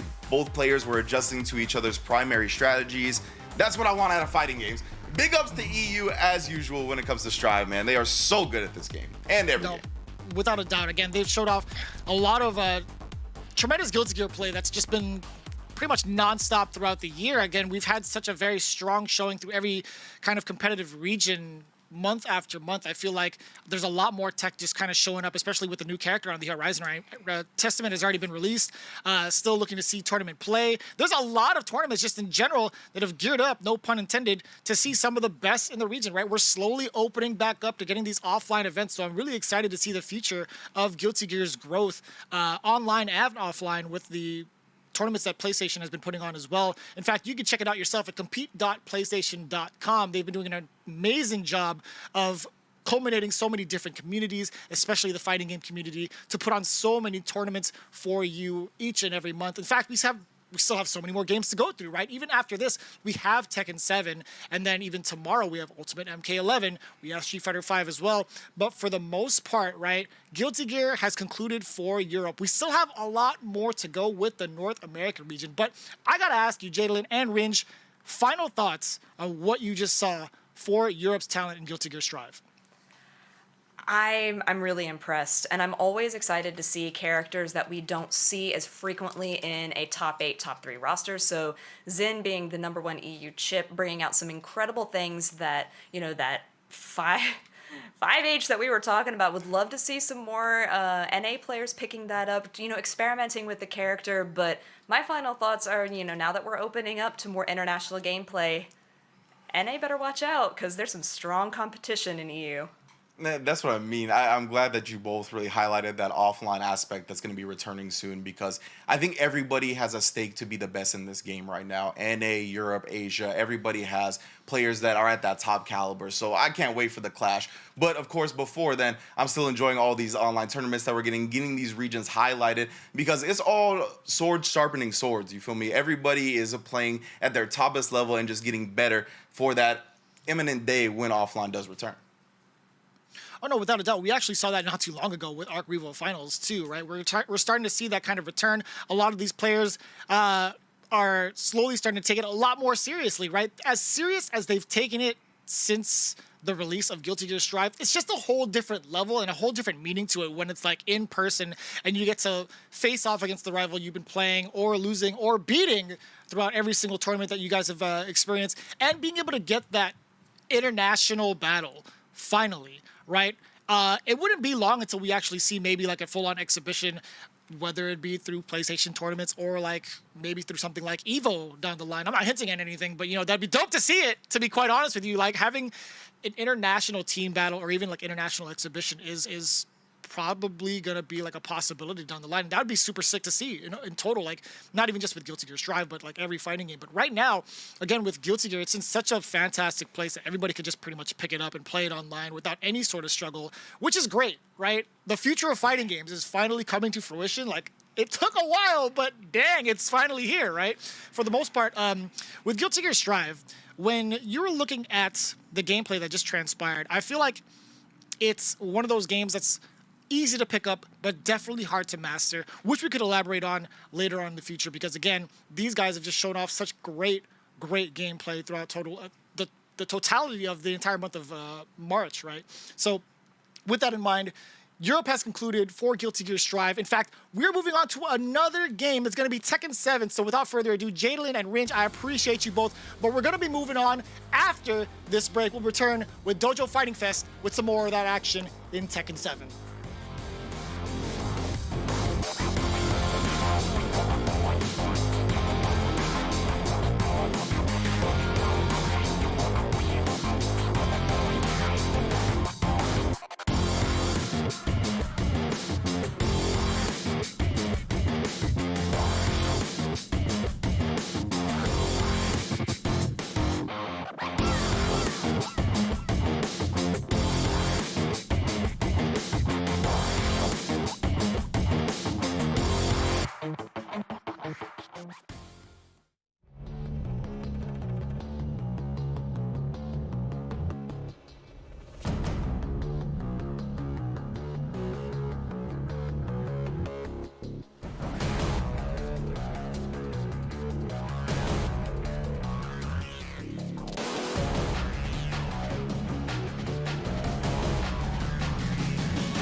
Welcome back, y'all. It's the FGC Arcade Dojo Fighting Fest, continuing on with Tekken 7. If y'all haven't missed it, we just finished Guilty Gear Strive for the European region, but there's still plenty more fighting game action to go through. Again, we are still covering the European region, but later on through the day, we're actually going to be covering North America. And just in case you guys missed it at the top of the show, this is what the schedule looks like. All day long, we're doing Guilty Gear Strive as well as Tekken 7, but tomorrow, a big pivot into Ultimate Mortal Kombat 11 as well as Street Fighter V Champion Edition, the definitive edition, happening again starting at 9 a.m. Pacific time. Again, you don't want to miss it. We have Europe plus NA, plus all the games you enjoy and love to play every single day, as of course you wouldn't be here if you didn't. Again, my name is Vicious, here with a legendary duo for Tekken 7, and I love these two because of the fact that they banter on for so long and they're so damn good at what they do. We have Rip and Reinhardt, the double R's for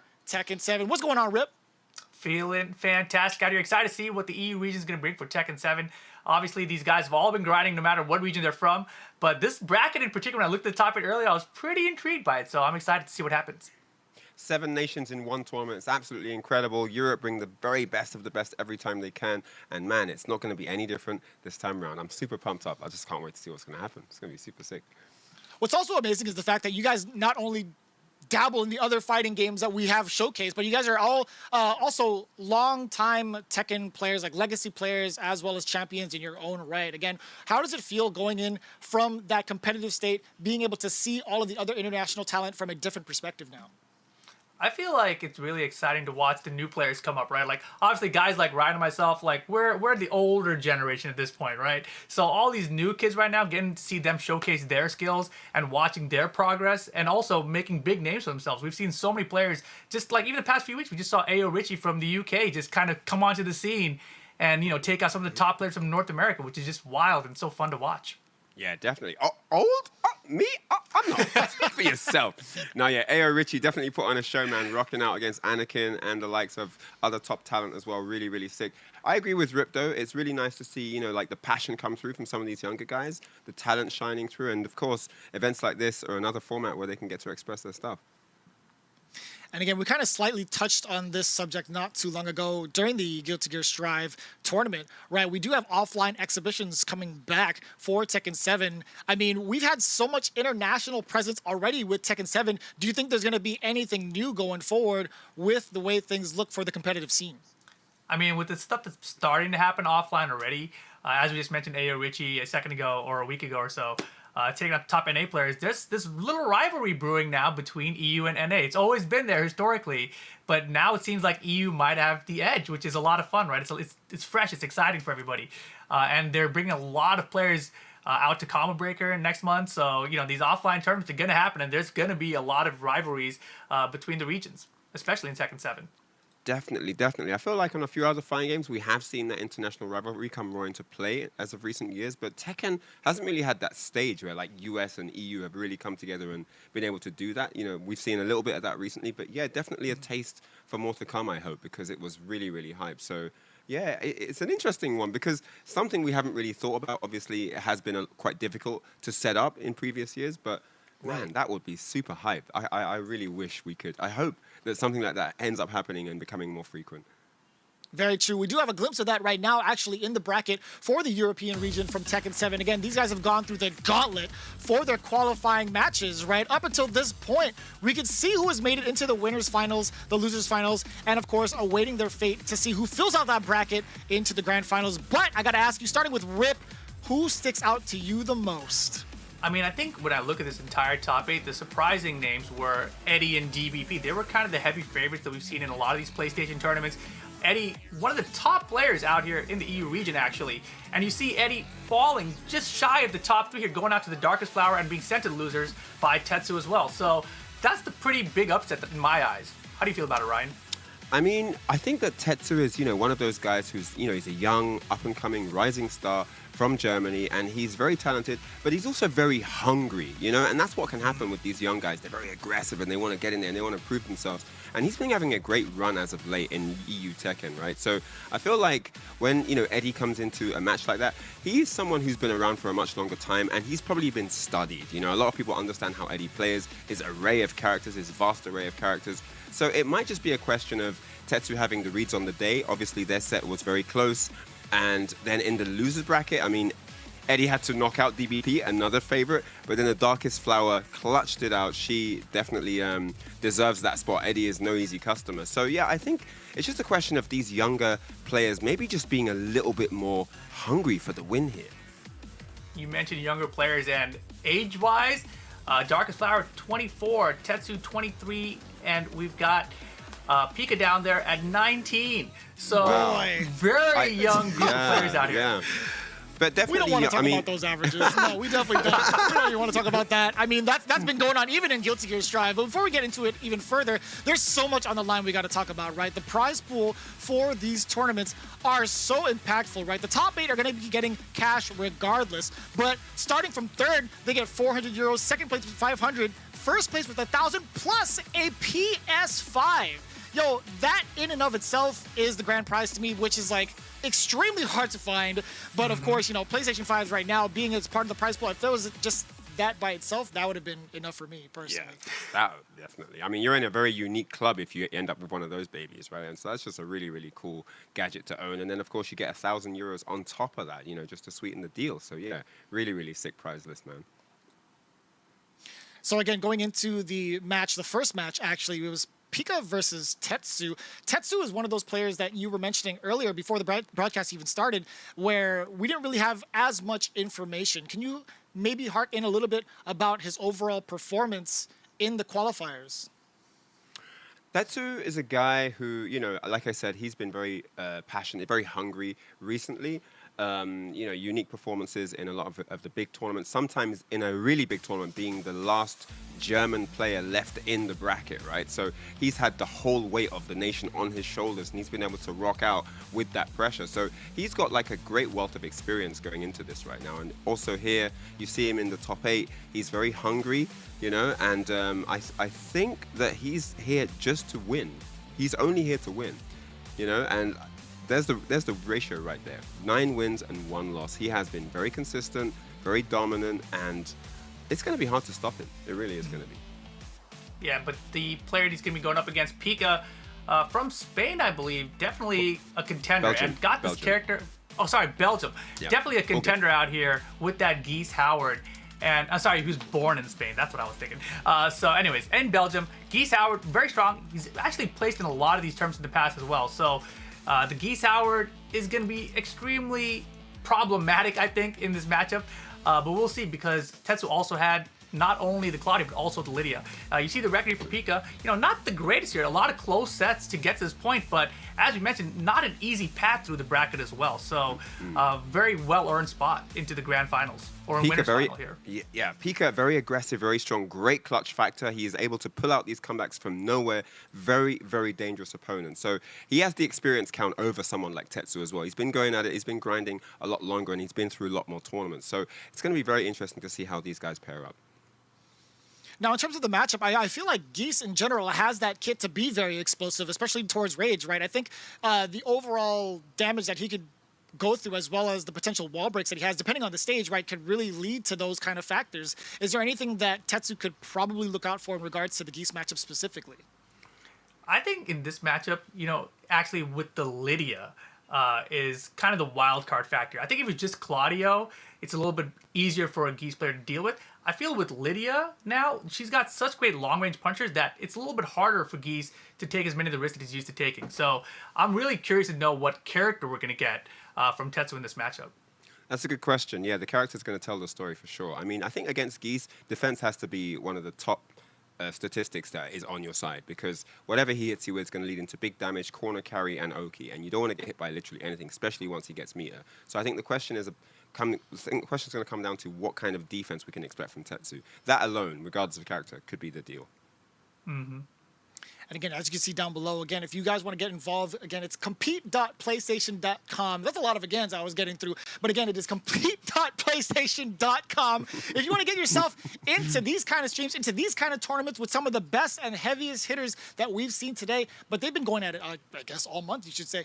You should check it out for yourself, compete.playstation.com, for the full-on schedule of where and when you could compete as well as leveling up your game, and for a chance at maybe a PlayStation 5. Who knows? But either way, we are getting into the matchup very, very soon. It is going to be Pika versus Tetsu. Now, what's funny about that is the way that Tetsu's been playing overall. He's had a very phenomenal record up until this very point. We're going to see if Pika is going to be the one to stop him this time. Good question. I mean, we're about to get into this right now. Match one, it is going to be Lydia going up against the very consistent Geese Howard. Again, I say defense. I think it's about defense. I mean, obviously, the Lydia knowledge comes into question as well. One of the more recent characters. There are some holes still looming around in many people's repertoire. So yeah. Exactly. And, you know, especially on this stage here, Duomo here, it's kind of funny. You get the Claudio stage here for the Claudio player using the Lydia this time around. Lydia. But I think it's a good choice here. Yeah, definitely. I mean, she can counter a lot of his go-to offers, and I think this possibly is the reason he picked her. But let's see, let's get into it right now. Yeah, straight into game number one here. Ooh. No follow-up. Wow, a lot of jab lockdown immediately out of Tetsu. Started the round with the jab, didn't he? Oh, there's the hell speed. Yeah, you know, very curious. Pika, I've noticed in the past, like to use a lot of the Rupuken for the zoning. And, you know, the projectile zoning in Tekken, it's usually you think, okay, it's supposed to be hard, it's supposed to be easy to deal with just by sidestepping. But the Rupuken, I feel like, is not that easy. And holy moly, political storm from downtown, that's what I was talking about. Half-life bar first round win there for Tetsu. That was a lot of damage, man, that last hit. Oh my god. And Pika on the back foot here early, loses a round just like that. And yeah, I know what you mean about the zoning. Like, you think that you can just sidestep, but you can have so much on your mind that you don't step as quickly as you think you did. You know, you're actually thinking about other stuff, and you're a couple of frames late, and you might get clipped, or you might just about sidestep it, but now he's running in because you're on minus. So yeah, it's a tricky affair. Oh, beautiful. Nicely done there. Got caught by the sidestep 3, but manages to sidestep into a hop kick, and a second round there going to Tetsu. Yeah, that was really quick. And, you know, a couple of the key factors I've seen out of Tetsu so far have been the side steps, actually. You know, we talked about the difficulty of stepping the Rupuken, but that time also got the side step immediately punished with the hop kick. So Tetsu looking fantastic right now. I was going to say that. Looking very, very confident. I mean, he knows exactly what he wants to do, and he's delivering it right now. But here's Pika now, starting to start some offense here. Yeah, this is where Geese gets a little bit more dangerous, right? He's got that 2-bar built up, but look at the wall splat. Side angle, though. Oh, the off-axis couldn't get more on that combo. Oh, nice whip punish. And he's definitely going to spend the bar on that. Guarantees the round. One core circle back, one to close. Yeah, that was a huge whip there from Tetsu. Something that was, you know, a little uncharacteristic, maybe. Trying to just close it out a little prematurely in that situation. Getting a little bit hungry for the 3-0, right? The no-round round. I think, yeah, very unexpected backdash there from Pika. Oh, great counter there. Catches him. Pulls up with the low. Yeah, Pika's still in this game despite the round count deficit. Oh, yeah, definitely. Just edging him to the wall there. Oh, okay. Goes back into mid screen. Another low. He's been really getting good mileage off those lows, those hell sweeps. Yeah, it's such a good low. Oh, damn, I think the red tape. No follow-up. Uh-oh, he has one bar left. Oh, my God. Oh, no, it's too high. That was too high indeed. And just this pixel here, Rage Mode's still available, though. The Sinking's a little bit of a spoiling. And Tetsu getting game one there. Very nice. I don't think Pika blocked a single low that game. I mean, it's one of those things, right? Maybe there's that psychological element where you think, he's not going to do it again. There's no way. He's done 2 already. And it's 3. And it's 4. And it's just like, what do you do when they just keep doing the lows? Wow. Right. It's similar to when you're, you know, going up against a Mishima player and they keep on hell sweeping you, right? Yeah. It's the same kind of mindset. I don't know what you're talking about. I never do that. So I brought it up for you. I mean, the funny thing here, I think, you know, we've seen in the past Pika use that forward 1+2 from Geese Howard. It jumps over lows, low profiles, combo starter. We did not see any of that in the first game, right? So maybe he was caught a little off guard with the Lydia pick here. Yeah, definitely. I mean, it's a great thing that Tekken offers in terms of counter moves, right? You can do a move that jumps over. You can do a low parry.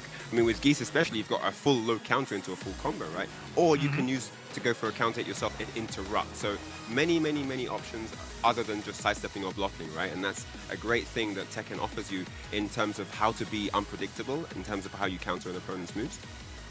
Definitely. Seriously. Yeah, looking back at this, you know, Tetsu, those first 2 rounds were just so dominant. Pika was like still trying to piece the puzzle pieces together. Yeah.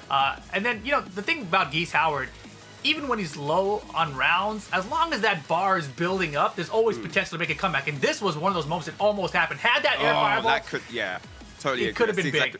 I see exactly what you're talking about there. That was a really big opportunity because that could turn the tide, right? The complete momentum turnaround can happen from one little exchange like that. So yeah, definitely. Pika opting to play passive that game, I feel. He wanted to be the defender. You know, he wanted to let things come to him, counter where he could, and then take the reins. But it didn't happen like that. Tetsu was very careful and very calculating and didn't overstep the mark. You know, he didn't really overcommit in any area. He just kind of did what he needed to do, then backed up. I'm going to do my low, I'm going to back up. You know, and that worked out really well. But one interesting thing there is to the decision when you decide I'm going to be the aggressor and I'm going to be the passive player. That's a very, very interesting thing. Yeah, we'll see what Pika decides to do this time around. Has the Geese Howard stage as well, so this is usually a really good stage for Geese Howard if they can get the wall breaks rolling, which Pika obviously has a lot of experience doing as well. So we'll see. Right now, Tetsu's the one though, you know, facing the right direction. Yeah, he is. All right, so Pika trying to get back into the game. Oh my gosh. Yeah, ridiculous. Access denied. Yeah, nice punish on the hop kick though. 2. Oh, looking for the forward 1+2 there. Wonder if he was expecting There it is. a low.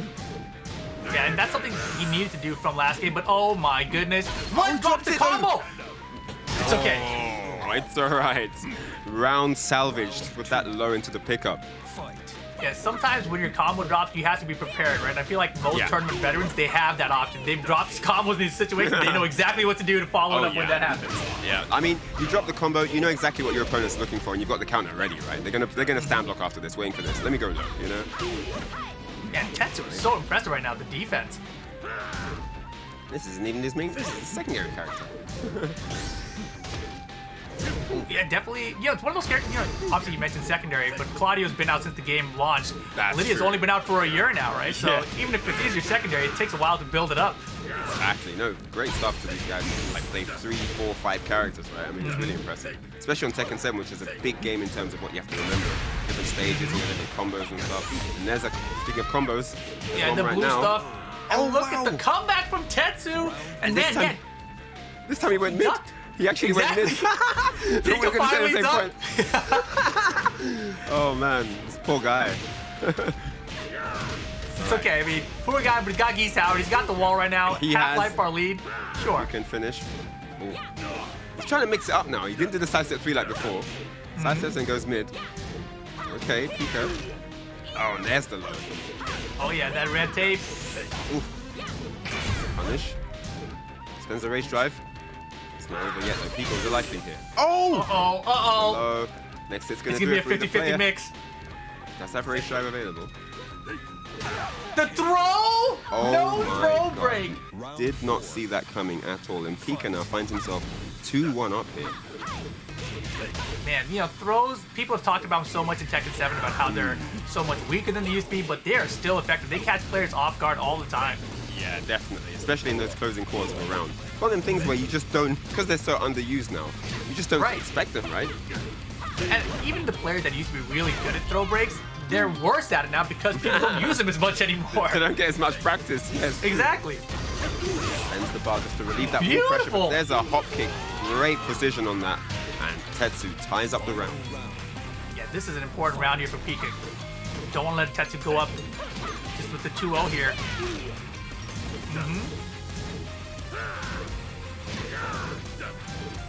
That pressure down four doesn't counter hit. Ooh, there's the break this time. But he trips him with the downfall counter hit. Big damage, gets the screw attack over to the wall here. Gen. Wow, fishing. He's got that 1 bar meter, that back 3-2. Man, he wants that back 3 so He bad. wants that back three. He's got the 1 bar for it. He knows it's a threat. Oh, the counter! That was so sick! No, Jay, No, but the combo drop, it doesn't matter. God. What a Oh my turnaround. goodness. That was That- ridiculous. Was so good. You know why Dude. that was? You know why that was extra sick? It's not like he saw back 3 and just reacted. There were a few fake back Right. 3s where he didn't do the next, but he just did back 3 nothing, back 3 nothing. But the one time he did the extension, boom, counter ready, and then the follow up, super sick. And in that situation, you knew that Pika was the one fishing for those back threes, trying to spend that bar meter to cash in on it. And you can sense the desperation, like, I need to land this back 3. Yeah, And Tetsu was like, yeah. you're going to do it. It's coming. Boom, counter. I was waiting for that. Thank you. Oh my god, that was ridiculous. Forget that it's punishable. He doesn't need that. He's got a counter for all of that stuff. Don't even get to spend the meter. Oh my god. Super sick. Nicely done. Tetsu, a very well-deserved 2-0 lead in the winners finals so far. Great stuff. Pika turning it around a little bit, getting himself into the game. But man, just look at these replays. Tetsu all over him, man. No, definitely. And, you know, the start there, we saw the forward 1+2 come out, and, you know, it seemed like, okay, at least he's planting a seed that you can't just do these lows for free, you know, because I'm going to throw out this mid. It's going to jump over your lows. But then, you know, these uncharacteristic combo drops from Pika were, you know, causing a lot of problems for him, to be honest, throughout the set. That wasn't the only one we saw. Definitely. No, it's a thing, right? You know, especially if you're playing a short set. You don't have that first to 10 comfort zone of like, doesn't matter if I drop the combo, I'm going to get more. You know, everything's got to be done right now. And just that knowledge alone can cause people to make mistakes they normally would never make. These guys do these combos in their sleep, you know? Just goes to show you what the level of pressure is really doing to their feelings. Oh, definitely. There was a nice back issue from Pika. But you can see Tetsu, like, it's got the matchup scouted, right? Tetsu definitely aware of the back B2, knows Pika wants to find it. And this was really good wall pressure as well from Pika. Things were looking good here. It really did. At one point, I think he was 2-1 up, wasn't he? And he looked like he was going to take the game. But Tetsu holding it down, man. I mean, clutch factor on point for sure. For sure. But here we go, loading into the next one. And right back to the Claudio stage, man. It's like, hey, you get your stage, I get my stage. Doesn't matter which stage, though, because I'm still going to win. Tetsu with 2-0 here. Pika, you know, I mean, what do you think Pika's got to do here, Ryan? Well, the Howard State match was definitely closer. He probably likes that stage, probably more used to the setting, how to angle things to set stuff up that he wants to do. I think in general, though, he has to start being the aggressor. I think he's letting Tetsu do what he wants too much. That might be due to some unfamiliarity with the way Lydia likes to start rounds or the way Tetsu likes to engage and, you know, get into his space and stuff.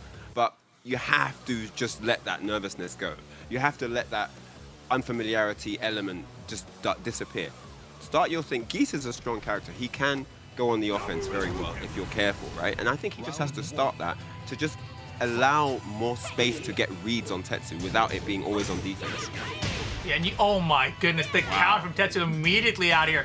And Tetsu has been so offensive the entire time. And there, every time Pika's went for the counters, it has not worked out. We saw it in the very first round of the first game. Pika went for the counter early, didn't find it. This time again, Tetsu ready to punish it big time with the hop kick. Tetsu looks like they've got a lot of experience in this Geese-Howard matchup. So what you're seeing now is basically because Tetsu is 2 games to 0 up, he can afford to take these bigger risks going for these early counters and whiff punish hop kicks really smoothly because he's got that margin to play with, hasn't he? You know, if he loses this entire match, he's still technically winning. That's a massive confidence boost, you know? Look at these. The rage art? You're right. He's doing these nonchalant rage arts. He's in his flow. I'm winning 2-0. I'm going to express myself. Maybe catch him out, get a quick, easy 3-0. But you have to be careful with that because that can come back, you know? I mean, if that doesn't work out, you end up 2-1. Before you know it, it's 2-2 and you're down around, you know? So it's a really, really risky gamble. I love that you explained it that way because I see so many players miscalculate that and it comes back to haunt him, right? And right now, Tetsu, you know, still doing pretty well. Oh, but look wow. at the counters here. I love it. Really sick from Tetsu, man. He's just really maximizing on the reads here. You know, he knows what Pika wants to do and he's getting damage wherever he can. And now Pika with Rager and 1 bar. Uh-oh, double rage? Wow, that was close, and get out of here. Pika, I mean, this might be the push that Pika needs, man. This is a risky gambit. All right, so Tetsu now trying to chop away here. Ooh, just run up and hop kick. Just does it. It's like, That's the Lydia mix. In the words of Magneto, playtime has ended. Playtime has ended. It's just straight up hop kick time. Okay. I like how I got that on the KO as well. Anyway, so round 4. Pika now needs to secure this round to stay in the winners finals here. Great punish there. Trying to get to the wall with this combo. Yes. Much more carry as possible. Jaya Ken. What's it on Oki? Oh, sidestep 3. The classic. Pressure at the wall. Pika trying to get on the board right now. He has got the resources. He's got 2 whole bars and the life lead. He's going to have to spend it. The counter, dude! Oh, no! Tetsu. Oh, no. Nice duck in the throw. And that's scary. That's scary when a guy just counters everything. You don't know what to commit to. Look, Pika. Yeah, with the second hit. Oh, wow. Man. Set Tetsu. Point. Really disrupting Pika's flow here. Pika just can't do what he wants to comfortably do because the counter is a massive threat. He's got 2 bars, can't use them. And finally, a big block on the low, but doesn't launch punish it. Okay, here's the back B2, though. Still has 2 bars. And a huge lead to start it off, but uh-oh, not Great the best damage combo. there. Pika, though, looking good for this round, even after the health sweep. great life lead and 2 bars and the wall pressure. What can he do with it here? Tetsu now fighting back.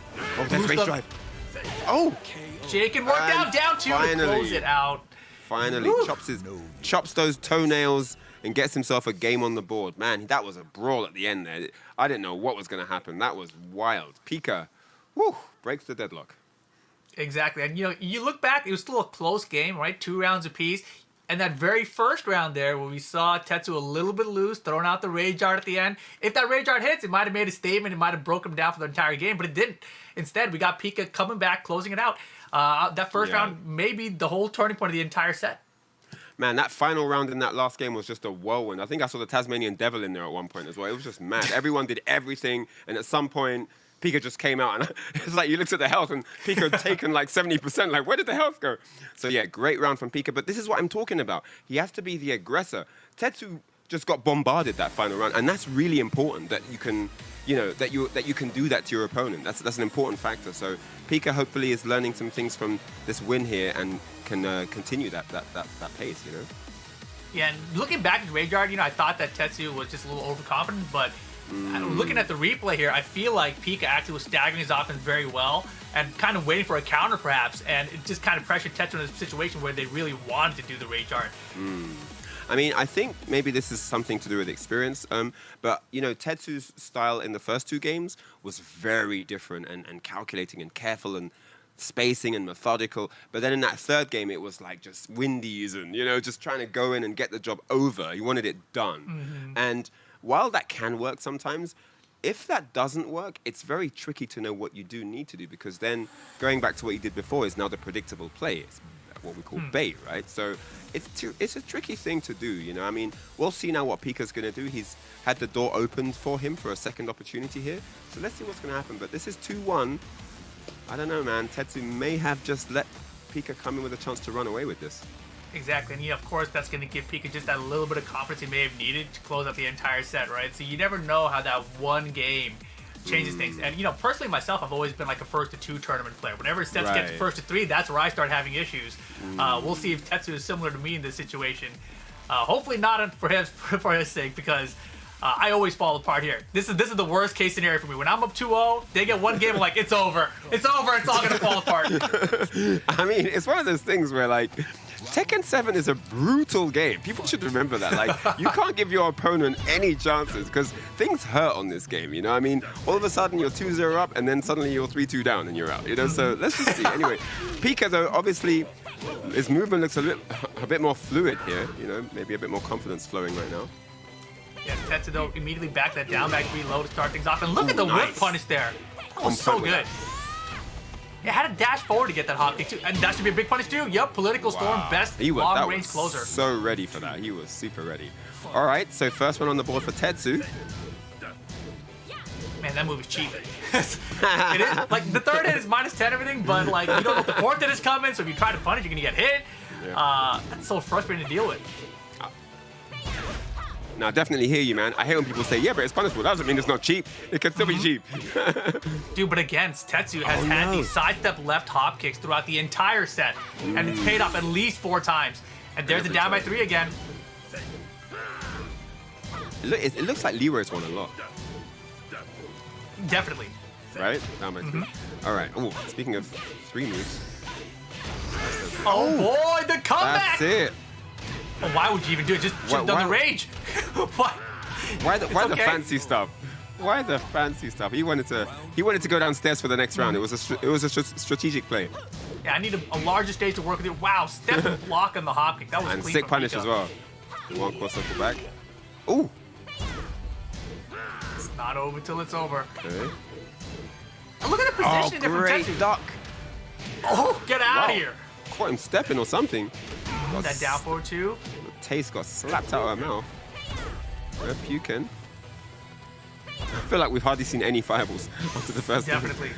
I mean, he got stepped fast, Yeah, true. and punished well. So look at this, Pika, though. hello. 2 rounds to 1. Did I say it or did I say it? Don't open that door. The door of danger. I mean, if Geese Howells knocks your front door, you know you don't open the door. That's why you have a peephole. Yes. If it's Geese door, don't open Howard, it. you see that slick back hair, you keep the door shut. Okay, Oh, you got get out the back door. By the time you rip Pika the door down, you're out the back. You got your suitcase, you're gone. Raging Storm, your house is gone, but damn, you're out of there. You got your money in the bank, it's time to leave. Back into pressure now. Okay, spends the bar on that. Oh, okay, spending everything at the corner here. Trying to get it Close done. out the game. He has to. Sidestep 3. The Rager is gonna hit this time. Committed to the throw. Oh my gosh.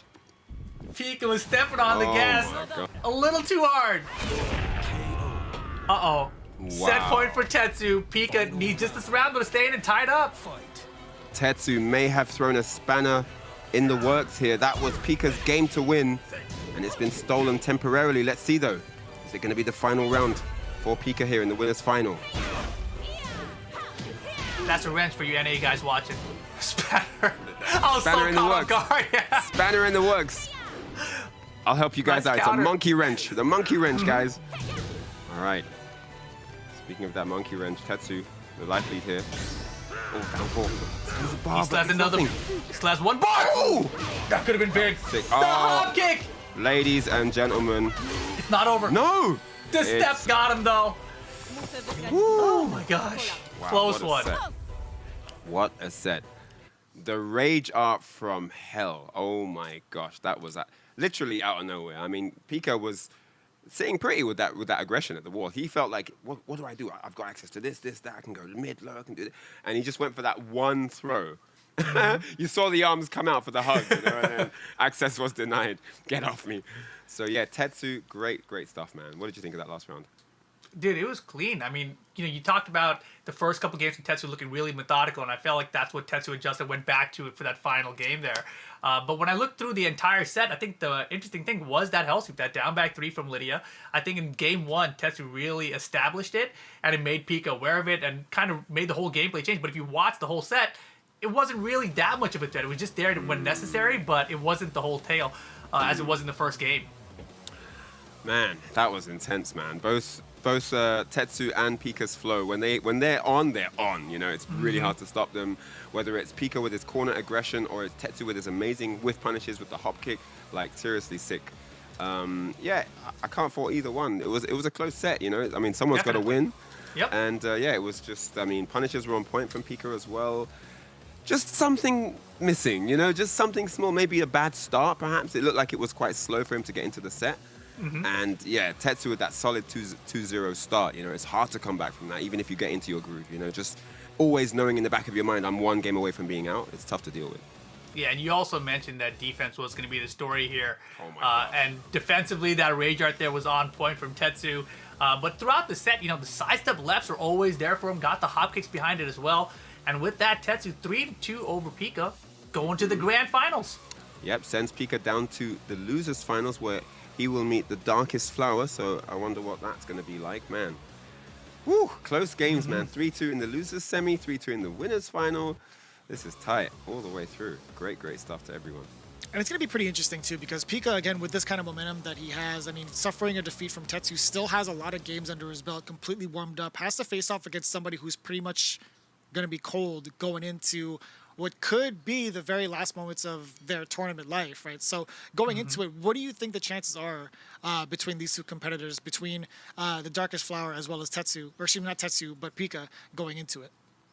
I think the interesting thing in this matchup is, obviously, Darkest Flower, you mentioned, is going to be a little bit cold, hasn't had a match to warm up with, but at the same time, Pika's coming off that loss, right? And a lot of times when you come out of that winter final, you have that loss, that's where your mind's at. But we see here Gabriella, 24 years old, coming out of Portugal with the Horong. We've seen the Darkest Flower at a lot of these PlayStation tournaments in the past, has placed top 8 multiple times out here. Been playing since Tekken 5, actually. Pretty decent record throughout. We've seen this bracket has been extremely difficult. A lot of close sets throughout. So, you know, 72%, make it into the top 3, that's fantastic. Taking out Eddie even to make it into the top 3 from the top 4 is just such a huge achievement. So congratulations already to Darkest Flower for making it this far. Yeah, definitely. I mean, I can tell Jeremy is an old school arcade player when he says like coming in cold, you know, because like now we're in the online era. People warm up online. People will play like 100 matches on rank before they go into a tournament, you know. So it's very different. But it's nice to hear that because I would have assumed the same as well. But man, I bet you right now, Darkest Flower's got like 20 wins in a versus set with someone warming up for this match, you know. But it's really sick when you come into a tournament warmed up, but not warmed up against the players that are in the tournament. So they don't know what you've been up to. You know, that's a really nice, like, it can be quite a nice psychological feeling. So I'm really interested to see what state the Darkest Flower comes in at. It might be a complete whitewash because you're just so revved to go that you just kind of, you haven't even watched the tournament. You've just come in, warmed up, and you just do your thing and win easy. That can happen. But chances are she watched this last match and has a pretty good idea of what details she wants to include when she goes up against Pika. And I'm glad you mentioned the details too, because on top of just watching what the player has been doing, and top of the mental that goes behind it of kind of waiting your turn as well, let's talk about the specifics of this matchup, right? Geese is what we've seen from the side of Pika, but Hwoarang is a character that's very complex, right? Considering how much of a legacy character Hwoarang is. That's not even going to be the case. That's not Hwoarang. It doesn't even matter. It doesn't even matter anymore. It doesn't matter what Hwoarang thinks. Yeah, oh my God. We can talk about this matchup instead. I'm sure it'll be a lot easier to mention, right? Wow, this is going to be a brawl. These two powerhouses, man. Oh, this is going to be insane. Absolutely insane. This is great, though. I love that we're getting Fakaram here because, as I mentioned, we've seen Darkest Flower multiple times. It has been the Hwoarang a lot of the time. So this is my first time seeing the Darkest Flower with Fakaram here. And Eddie was also a Fakaram player the last I saw him around. So, maybe potentially have taken out Eddie in the Fakaram mirror match is exciting for me to even think about. The unstoppable force meets the immovable object, ready to go right here on Island Paradise. I can't wait. I haven't watched a good Fakaram set in a piece, so let's get into it. This guy is huge. He's a giant. I always forget. I always forget Blanc. how tall he is. If he was green, he'd be sponsoring corn. That's all I'm saying. All right, so here we go. Roll parry. Get it out of here. Balcony break early. Yep, we're at the beach. Down onto the sand we go. Toes in sand. Always a good feeling. Oh, jumps over the low. Great combo. I'm like thinking, oh my gosh, I can jump over your lows too. Who uses that? The orbital elbow, whatever that's called for Fakaram? Fakaram, yeah, I know what you mean. Bounce! Oh, wow. That was such a great elbow because it looked like Darkest Flower would have had time to get up, but he closed that distance down quick time. That was really smart. You mentioned it was going to be a brawl. That's exactly what that first round was. The low counter! Oh, what a read. Calling the shots early here. I think he heard me from the last set in terms of introducing your style before they do. True. Oh man, Darkest Flower feeling some pressure here. Oh man, the wall carry short here. Yeah, this beach downstairs area is gigantic. Yeah. Very large open stage. And there's the throw that he tried on Tetsu. Perfect. The taunt into the perfect! Oh my goodness! What is happening here? Uh-oh. Darkest Flower, she's not being allowed to play so far. All right, so Pika looking a lot more comfortable. Maybe it's a character thing. Yeah, could be way more character thing. confident. Could be a player matchup history or something. I don't know. But there's a bounce of my own. Oh my good. Oh my god. They're running knee. Oh, no break on that. Oh, I got throws too. Fakaram his hits are meaty. Yeah, everything hurts from Fakaram. Nice low parry from Darkest Flower. It got the wall combo as well. Wow, that was so low. But the mix, the low, the perfect right back at you. Returns the favor. Oh, should have did the chest pump right there. You know, the taunt from Fakaram? 7 golden, return to sender. Oh my gosh. Second hit. Who does that? Maybe that's why it worked. It was unexpected. Definitely. Tales of the Unexpected featuring Geese Howard. Hey. Slow. Second hit, Glory. Counter hit. Oh, that's the throw. No punish, though. Nice low parry from Darkest Flower. She's on point here. The wall in the way, though. Nice jab off the tech roll. Gets the float. Full combo off it as well. Oh, misses the follow-up. Rage mode. Looking to close out. The Raging Storm is going to work. Makes it rain, and it is all over. Pika with a very dominant first game here in this losers finals. He is, I'm going to have to go back to what Jeremy said. I think it is a case of Pika being super warmed up and Darkest Flower just getting out the blocks. Yeah, that was crazy. And Pika, the confidence levels are off the chart here, right? So it's not at all, you can tell Pika's not thinking about that winner's final set at all, right? It's gone already. It's evaporated. And the Raging Storm at the end there, that's a Pika special. We've seen that in the past from Pika. You do the mix into the overhead, and then they want to respond, and then when they respond, Raging Storm is there to cover it. So very well played. It's such a good option, right? It's a situation where they're like, they need health. They need health, and they're at their death's door, and they've got nothing else to do, and they need a big move to get back into the round. And at that moment where, they're probably looking for a big launcher or something, the Raging Storm is there. It's such a good option in that situation when you've got all the life to play with as well. Like, it's really, really good. No, definitely. And it'll be interesting here to see if Darkest Flower decides to stick it out with Falkenrom. I think the Falkenrom did pretty well. It was Pika playing their game. The low counter early specifically, I think really set the tone there. And you taunt before a perfect. That's some extreme confidence there. I don't know what the history is there, or if it's just player or character matchup. There's something there though. It almost looked personal, didn't it? It almost looked like there's something going on. Yeah. I have no idea, but man, Pika is here to Yes. play. I mean, Pika's performance deleted Falkenram from the character select screen. It's now Horang. It's now a Horang box. So yeah, there's a character change, and perhaps for good reason. It looked like Pika was very comfortable against the Falkenram pick. So Darkest Flower, she's going to go with something a little different here and go back to the Taekwondo master himself. Exactly, and I'm curious about how Horang does against Geese Howard. It's not a match we've gotten to see often, but like on paper, you think about it just in terms of Geese and all of his counters, and Horang being the stance master who kind of goes through these similar strings of offense through the stances. You're gonna have to really mix up the timing on your offense. Yeah, definitely. I mean, you want to establish a flow against a character like Geese because you want to make it uncomfortable for him to try and go for counters. Things are risky. Like, if he goes for these big counters, he gets punished, right? And I think that's what you're looking for because Geese, you don't want confident Geese, right? You don't want a confident Geese playing Geese because that's hard to deal with, going for all these big things, right? So, oh man, really unfortunate. And Darkest Flower went for the big low there. Was hoping that Pika was, just a little impatient there on the defense, Right. but you saw Pika just held that down back like, I know it's potentially coming, I see it coming, and I'm gonna block it now. He had the read on that. Definitely. No walls here, Infinite Azura, and definitely changes the pace of the game. Pika though looking just as confident, going in for the aggression now. Spends the bar. Hey, look at the life lead. 1-2-1. Circle back 1. Man, I remember the good old days when Geese Howard first came out in Tekken 7, and he was weak on infinite stages. Oh yeah. And then they're like, hey, let's give him a screw attack that does more damage in open stage. Let's see what that does to him. Yeah, thanks. Yeah. Close round though. It is indeed. Oh! And Pika just ready with the ducks. He is ready with the ducks every time. Super prepared for the matchup so far. Look at the step to the side there. That was nice. Perfect. And just gave him a second to think about it. Like, yeah, look, I'm over here now. Punish is good, yes. This is buff. This is pretty tough. Yeah. Oh, nice. Gets a launch. Predicted the crouch this time. It's a punish for it.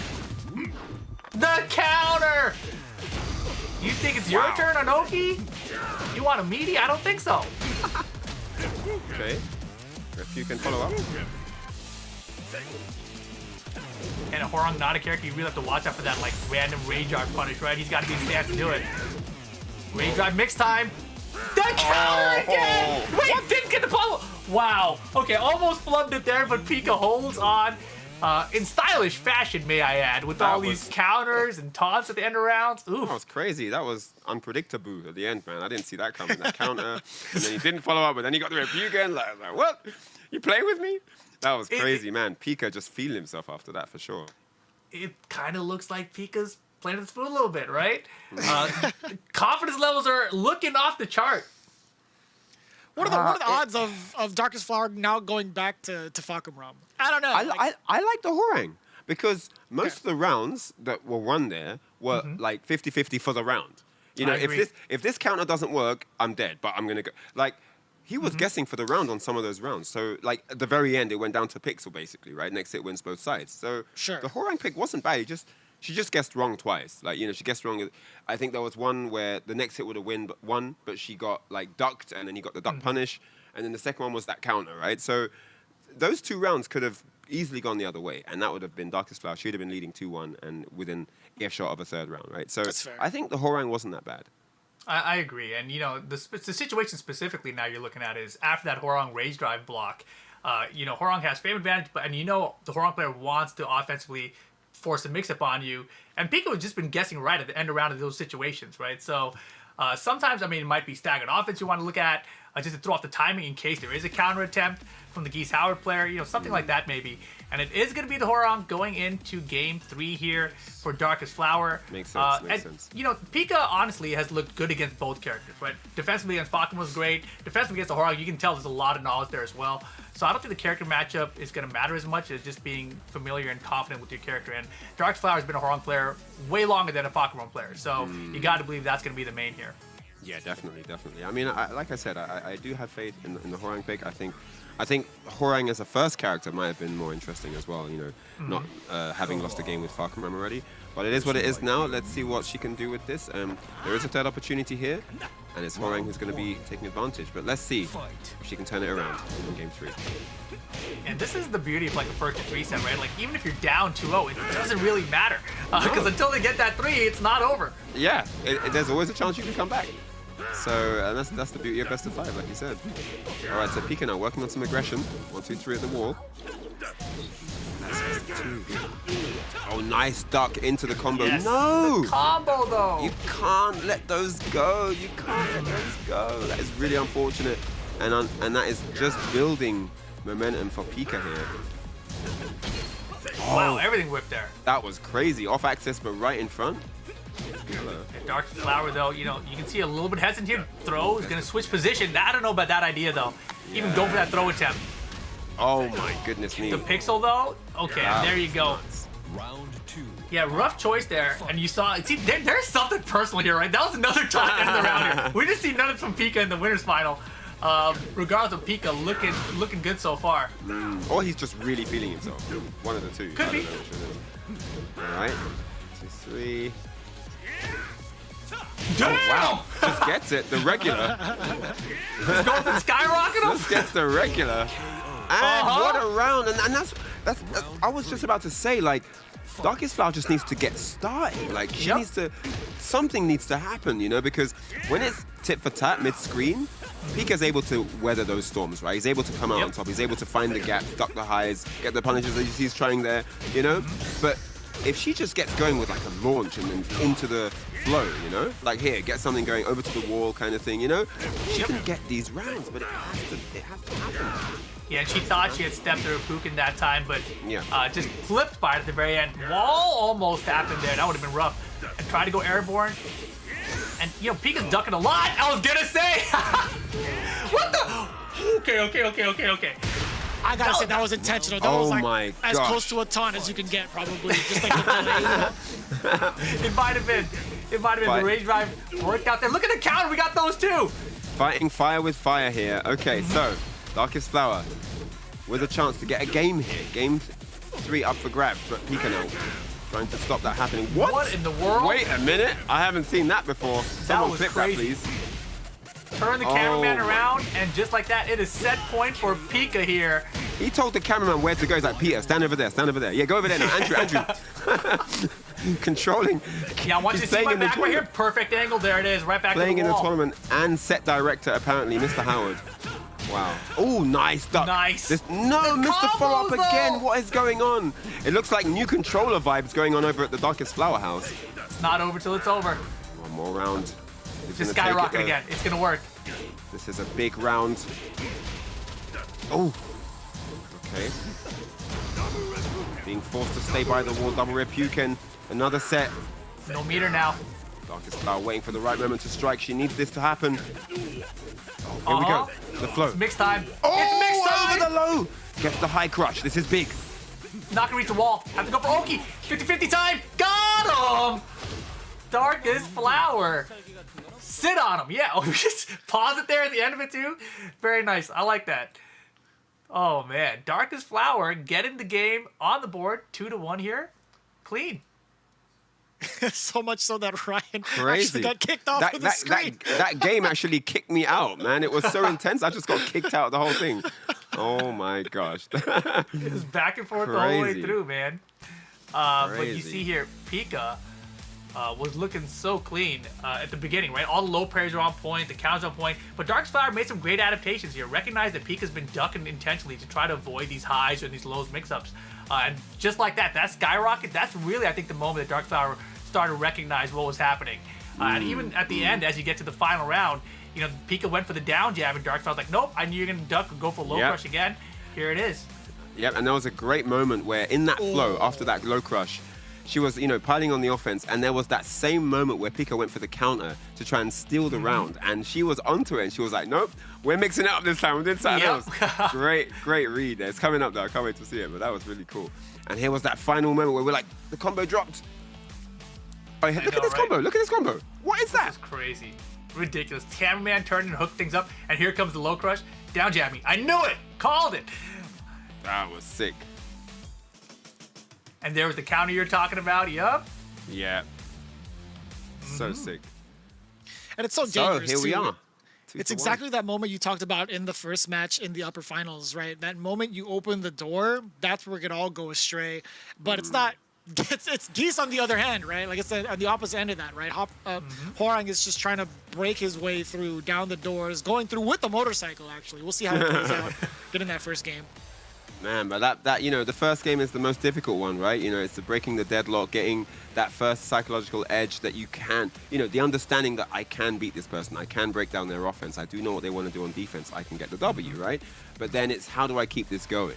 You know, it's like when you become a champion. Okay, becoming a champion is one thing, but how do I stay the champion? That's the bigger picture, right? So I think this is the thing here. This is the challenge here for the Darkest Flower, how she can get the W here. It's going to be Hwoarang for sure. And man, this is going to be exciting because if Darkest Flower can get this one, we're a 2-2. Definitely. And going back to the classic Hwoarang, the Tekken 3 outfit too. No eye patch is necessary. That's what I'm talking about. I like that. Yep. I like that. That looks sick. I love this outfit. Ooh, we got some confident play here. I like this. Right, because Pika's been ducking all his lows, so, you know, Darkest Flower kind of stopped going for it. Oh, you're going to try to interrupt? Uh-oh. Uh-oh, we got a match all of a sudden. I'll teach you to duck. The throws. Please hit some buttons. Don't hit a button. Oh, God. I was like, there's no meter anyway. The low parry. Okay, Darkest Flower. Wow, really turning it up now. I do like this.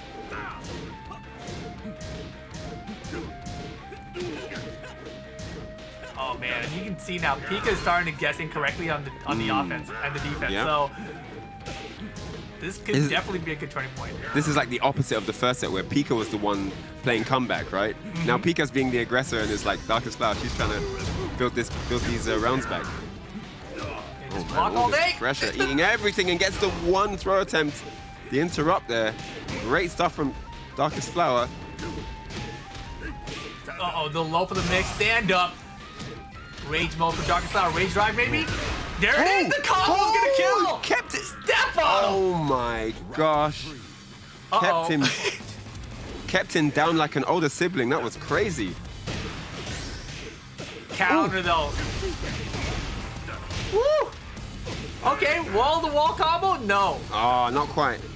Couldn't reach. And the low there was such a good choice. Beat the power crush, but not this time. 2 walls down, 2 to go. Break that tatami, bro. Ooh. Ras scooped up by the headband. Oh my god. So much damage. Doesn't get scaled because it counts as a throw there, even at the end of a combo. Alright, so Pika staying alive here. Not going to be a no-round Brown. There's a nice low parry to open up the damage, though. We're getting back into the stage. We want to see the statues again, right? Okay. Wow. Pressure. He's like, I need to go down. I need to go outside with some pressure. Let's go downstairs. And finally, the counter down 4. Big lows. Stand up. Chunk of damage off there. Bounce.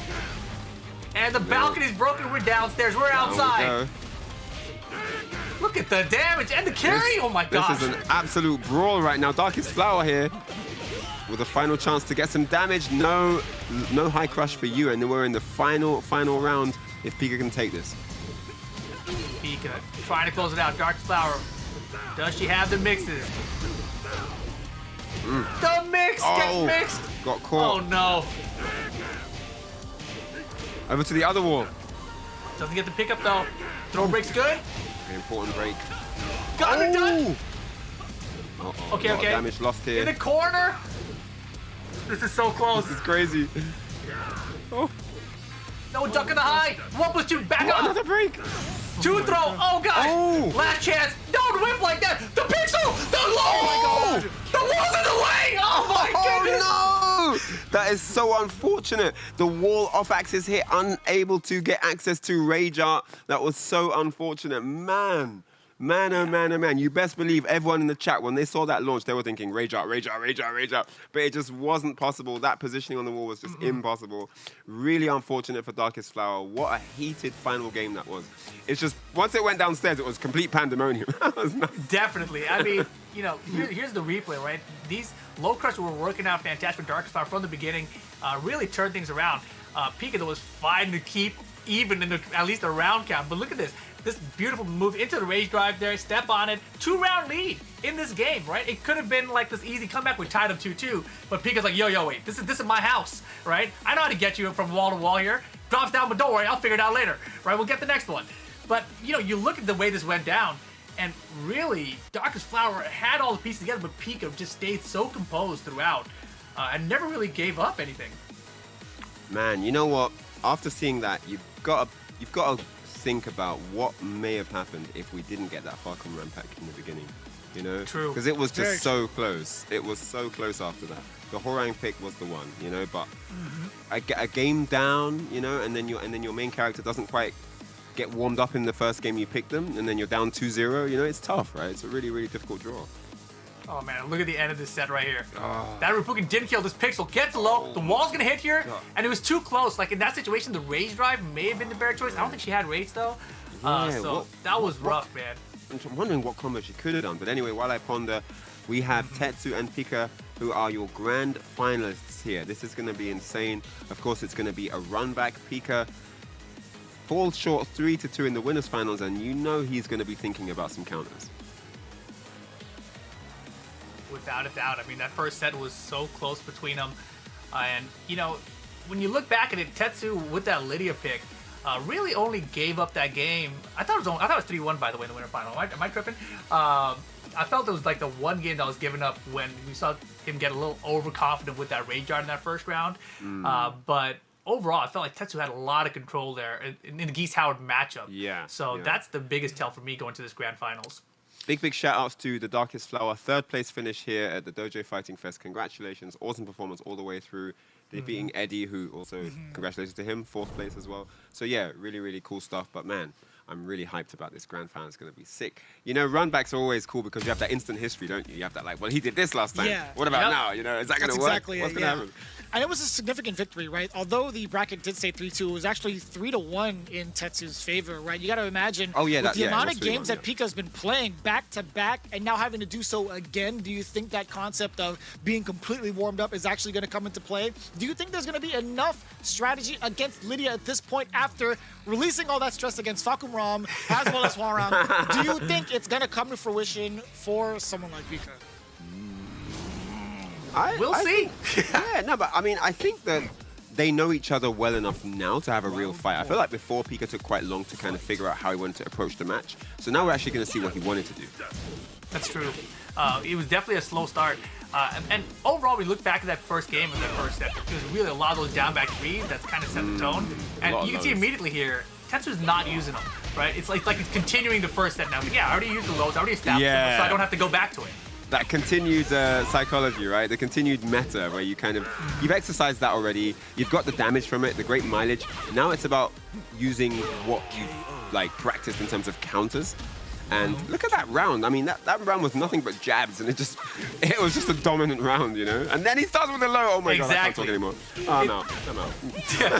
The offensive mix-up. And there finally is the counter. Pika's been fishing for those all day against Tetsu and hasn't found many. Fine, this was a good one though. We got the Falcon break with it to the other wall as well. Yikes, look at the Geese Howard combos. The wall carry with this character is really sick. Man, that throw break keeps him in the same position. Oh, it's a little early. Would have gotten a wall splat. Wow. Good to the stance, no combo.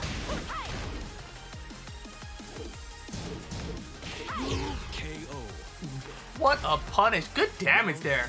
It's a great strategy. I mean, he's maintaining that most of like highs as his base offense, you know, and that's really good because Geese isn't really your like super fast, high hitting character, right? He's like a counter, crouch punish, and he's forcing Pika to commit to these risky gambles, you know, ducking, for example, where you're at risk for getting hit by mids, which he's eaten hop kicks many times, you know, or where you're going for these really flashy counters, also big risks, right? So he's forcing Pika to, if he wants big damage, go for these big risks, which is difficult when you're already at a set deficit in the grand final. So it's a great strategy if you're in winners.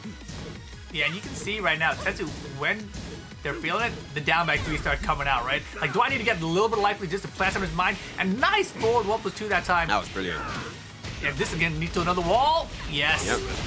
And I totally agree with you with the damage chop, right? Where he's like, I need a little bit more to just start this strategy. I need a little bit more for that strategy. Let me do the low, you know, and he'll get the damage. And look at that, Exhibit A. Yep. Exhibit A Exactly. Right The hop kick off the... Wow! Oh my god. Dude, that was Off quick. axis. Okay, it's not over. It's not over. Pika has rage here. Still in this round. He's got a bar, Pressure. that's right, he's got a bar now. Raging. He had it into the bar. Time. Backdash out of the big low. Look at how patient Tetsu is here. 10 seconds, something's gonna happen.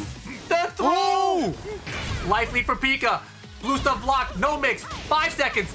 Chases out the air. What? The pixel! The jam's gonna hit! Unbelievable! Oh my god, he cancelled that after the slow-mo. What a G. That was sick. Super sick. Saw the hit and cancelled on the slow-mo. We need the down back 3. That's the slowest hit confirm in the world. Yep. I'm gonna hit it, and I'm gonna special cancel. I saw the high coming out of Lydia, but man, nice hop kick. And this is the mix, right? And Tetsu, the whiff punching and the side steps have not been as good so far in this first game compared to the first set. But still, big lead, and there is this. I called it, side step hopping, no combo, big low block, no launch. Oh my gosh. Rage mode though. Anyone's round, anyone's game. Oh my gosh, he's got a bar, looking for the confirm off the back 3 though. Counter! Oh, and the Oh counter, my he doesn't get to use it. Wow. That was a very, very close first game, though, between them, right? That was not at all like the first set. I feel like if you're Pika right now, your confidence has to be a little bit higher than you were feeling, at least, from that winner's final. I mean, we saw a lot more meat and potatoes in that match, didn't we? Because now they know each other, they're comfortable going for certain things. You're clearly seeing reads come out now. And yeah, it's more of a developed set. Like you said, it's like a continuation of the first set where they really know each other. It's definitely coming through. Yeah, and, you know, a lot of times we've seen this pressure from Tetsu.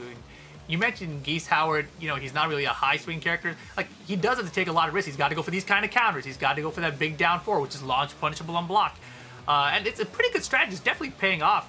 And you can see just by the way Pika is willing to change up the tempo with their offense, Pika's having a really hard time dealing with it. Yeah, for sure, for sure. I mean, he's getting opportunities, but then he's also getting hit out of certain ones as well. Like, he'll go for the crouch, like the while standing 1, quarter circle back 1 punish, but then, you know, he won't get all of it. Or he'll get the great counter, but then won't get the full combo and stuff like that. So it's also, like, even from that perspective, kind of working out for Tetsu, where he's able to just get through everything because nothing stays, nothing really sticks, you know? Like, Yep. so it's a tough draw for Pika right now. He has to just really find a window through to constant momentum, constant flow. One thing we're missing from Pika is like flow, where he gets something going and is able to continue that and close the round. We're not seeing that happen very often, but Tetsu is more likely than not able to get that. And that's the scary factor. Definitely. One of the things I've noticed from Tetsu is just, even when their back's against the wall, and you feel the momentum building for Pika, Tetsu's like, okay, I understand what's happening in this situation. I just need to hit the brakes a little bit, you know, reassess what I need to be doing here. And you saw, especially in that round where the double with the slow-mo happened, the special cancel. Right before that, Tetsu had just hit the brakes completely and just kind of waited for their moment instead of like running to a counter or running to a low parry, etc. And that's what I'm saying, right? Establish it early again. That's the confidence play. That's what you need. You know, it's about being the aggressor, and especially in a leading grand final situation where you're up 1-0. You know, That where you have is the the space to do first time. That is the first time Pika has launched the down back 3 on block. So that's kind of a big moment here, because you can see Pika slowly adjusting to the matchup. Well, or is he just going for it more because he can afford for it to be blocked now? Maybe that's the Regardless, like before when it was getting blocked, there wasn't a big punish behind it, right? Yeah, But that's now, true.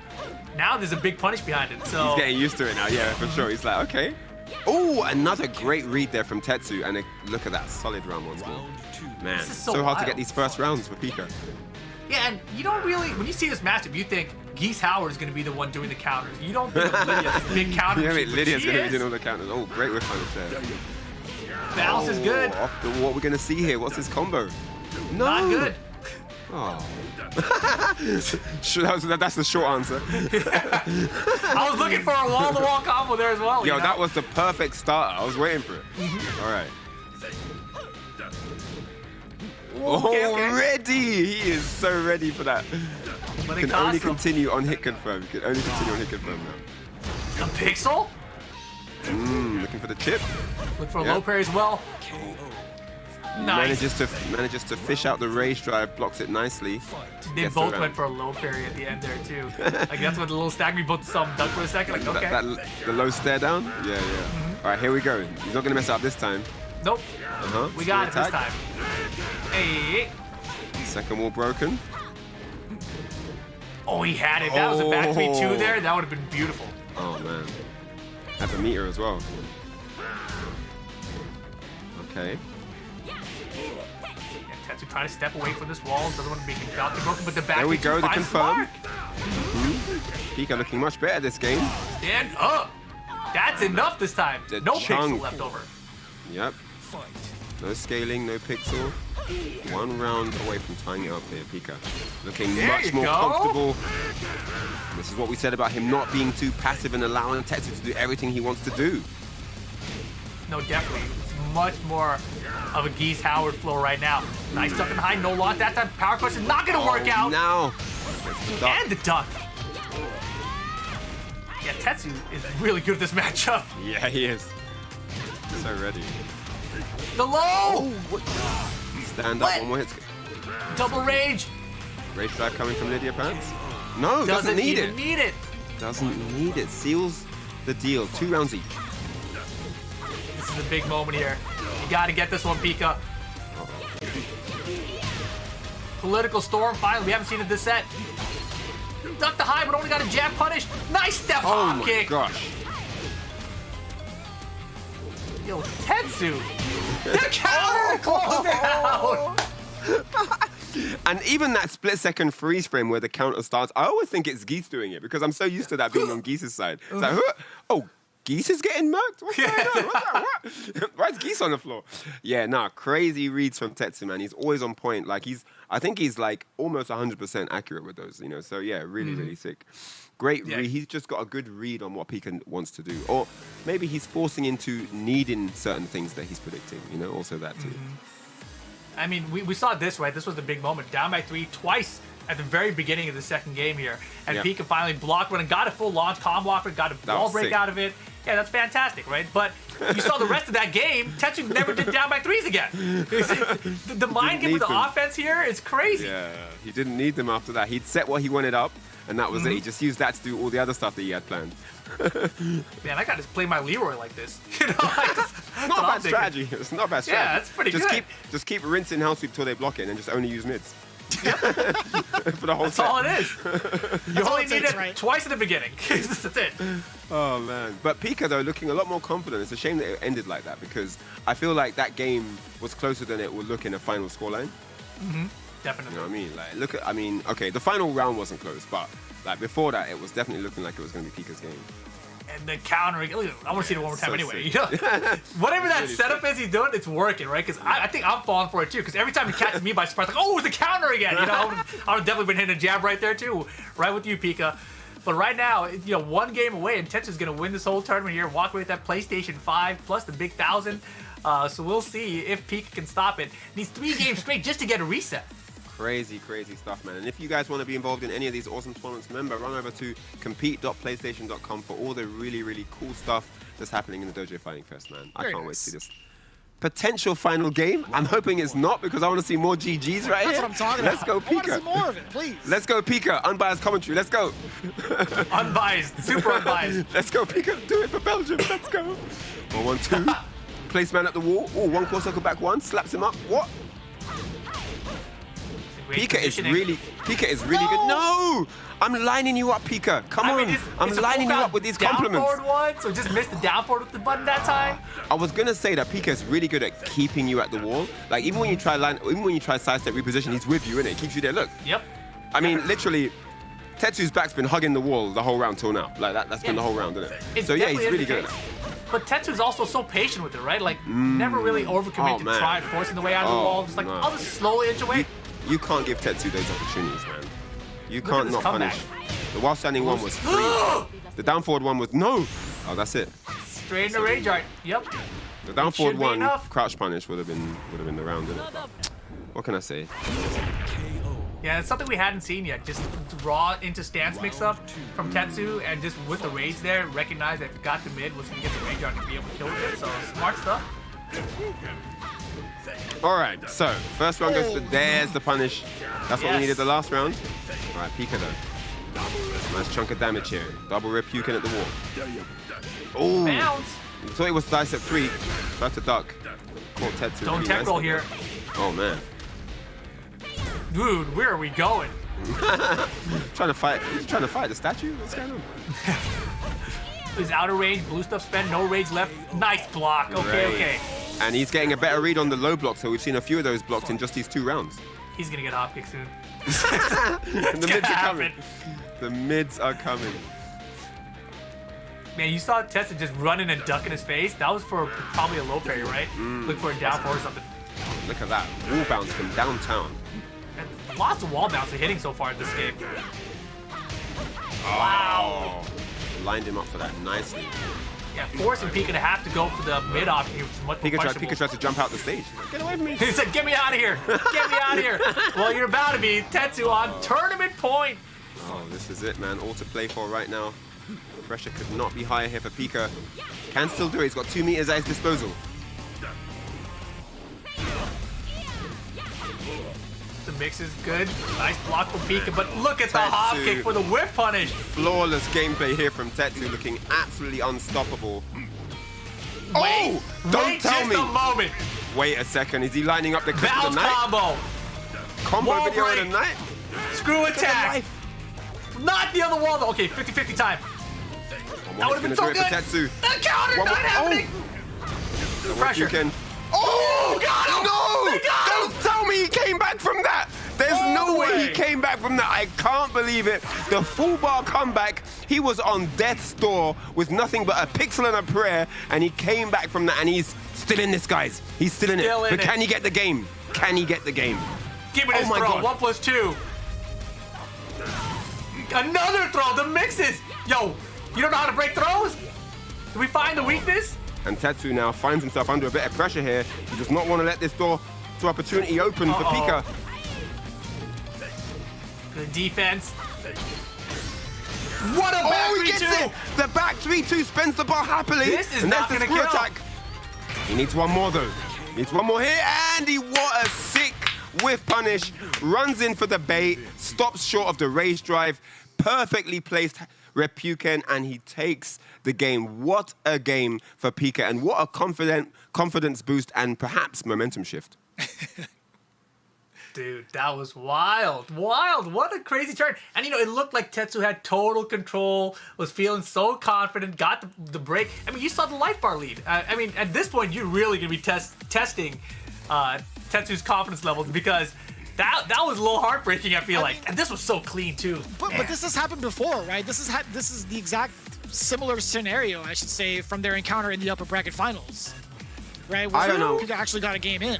This was way worse, though, I feel like, because it was like you had like 5% to win the entire tournament. Oh, yeah, and for then sure. the full life bar comeback, and you know, very few characters can do that to you as well as Geese Howard can, right? So it's Geese Howard on his stage with rage, with the meter, and Pika executed and nailed it, right? I don't know what happened. Pika just looked possessed. Right here. Something took over Pika. That was like Omega Pika or Orochi Pika or I don't know what that was. That was a different person came out, and suddenly he was just unstoppable. Absolutely insane.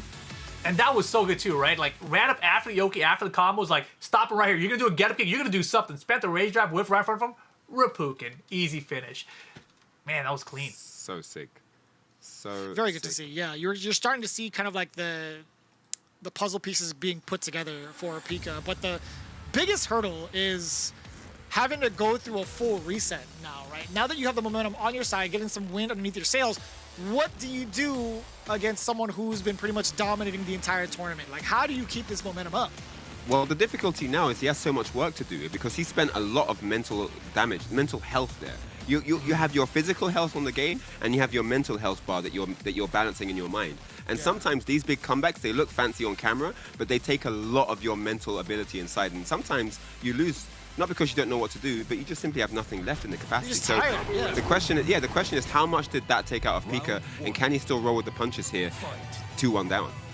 I'm more curious about whether or not it's literally like that the confidence factor he has, because you mentioned it looked like a different person was playing, and I feel like he was just like, I'm just gonna let myself take over now. I'm just gonna put it on autopilot and see what happens. And sometimes you just gotta loosen up like that. But look at these hop kicks, dude. I told you he's gonna get hop kicked. No more down back threes. Double hop kick for the round. But this is what I'm talking about, you know, because in Tetsu's mind, he's like, I took your best shot. I've taken your best chin right here, yeah? I've shown you that I can deal with all the things you've got to deal out, your best comeback, and I'm still alive, I'm still standing, and not only that, I'm still winning. So Tetsu has nothing to lose in just going ham right here, and we're seeing that. You know, in the first round, it looked like it was difficult for Pika to deal with. And now the down back three is coming after the hop kicks. Oh boy! And now see, that down back three is a lot riskier, because when Pika's blocking it, you're getting these full combo conversions, you're ending at the wall, there's still a wall combo behind it, that's a lot of damage to lose. Really, really is. And Pika trying to fight back here. He does need this round for sure. He got him! And he Confirms gets him. He doesn't mess this up. You never know with geese combos, right? You don't. You never know. But Pika, you know, definitely has been going for the combos. On this stage, we've seen the balcony break combo they did earlier. Like, so unnecessary. Just hit the rage art button, bro. But, you know, Pika, he wants to hit the whole combo. He's like, Yo, bro, that's why we're on commentary, man. We ain't got that. we hit the ain't rage got art button. Straight away. Boom! Counter hit. All right, this combo is definitely on the wall again. Look at this, dude. Pika is turning things all the way around right now. This is what it is, man. This is what it is. Pika is gonna have to stay in the game here and like keep up with the offerings that Tetsu's dishing out. And look at that, great J-Ken. And that one was the mid-ender as well, too, right? Didn't bother going for the high-ender. Pika 1 round away from tying it up. This is big. Big low off the run. Wow, that was Getting fancy. I would take the damage. I would just take the safe damage at that point. Right? It's getting tricky. It's getting fancy. It's not time for that yet. It's one of those situations where if that hits, you get like a back combo. You're like, uh-oh. There's tricks coming. I don't know about him anymore. This is juicy right here, though. Side steps the off-axis screw attack. And this is really, really good damage here. Look at that. Yeah, staying out of range. Got the round in the palm of his hand and gets the slap to the face. He gets the Bel Air slap to the face, boy, to close the round. Damn. All right. Keep my game out of your mouth. I got you. I mean, look, that was crazy, dude. that was ridiculous. Absolutely ridiculous. The thing I really like that I'm seeing out of Pika so far is just the single jab keep out that you're seeing at the end. Because a lot of the time, Tetsu has been dominant because being able to just run in, come to some down forward ones or something, and these jabs that really throw off the timing, or even the down back threes. And just thinking out these single jabs as a keep out tool has been working out for Pika here. No, definitely, man, definitely. I mean, Pika has been picking his spots really carefully, and he's been able to find a few important holes in Tetsu's game and get good. The difference between this set and the first set is he's getting good damage off of these single exchanges, which he wasn't doing in the same way in the first set. So Tetsu was able to get away with a lot of stuff and still get the wins at the end. But it's starting to add up now. So Pika is definitely a different kind of threat right now. Nothing more dangerous than that, right? Just at the cusp of getting that reset bracket, there's way more pressure holding up on Tetsu's end, right? That's just the biggest problem now. But I feel like this is the exact moment where you shine the hardest. Like when the pressure is on this much, you turn into the diamond that you are. So we'll see how it plays out. Maybe Tetsu can clutch it out and get this this W and end it here right now. But personally, I want to see some more Tekken 7. It's definitely looking like we might get it. I feel like Pika has heavy momentum. If Tetsu wants this, he's got to end it now. You know, as that's what they say. You know, like you have to play the winner's set like it's the loser's set. Don't even let it get to the loser's set. You know, if you have a chance to close it in winners, play like you're in losers. You understand what I mean? And that's a really, really important thing to just keep in the back of your mind. Sometimes people get loosey-goosey on the element of, well, I have another set. No, don't let yourself drift into that. Play your winner's set like you're in losers. You'll have better results.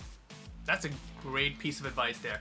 I am definitely one of those players that has lost plenty of tournaments from the winner's side of grand finals. Oh boy, all right. Good luck, Tetsu. Good luck, Pika. Pika look for the reset here. Run them down 4 to start off the round. Interesting.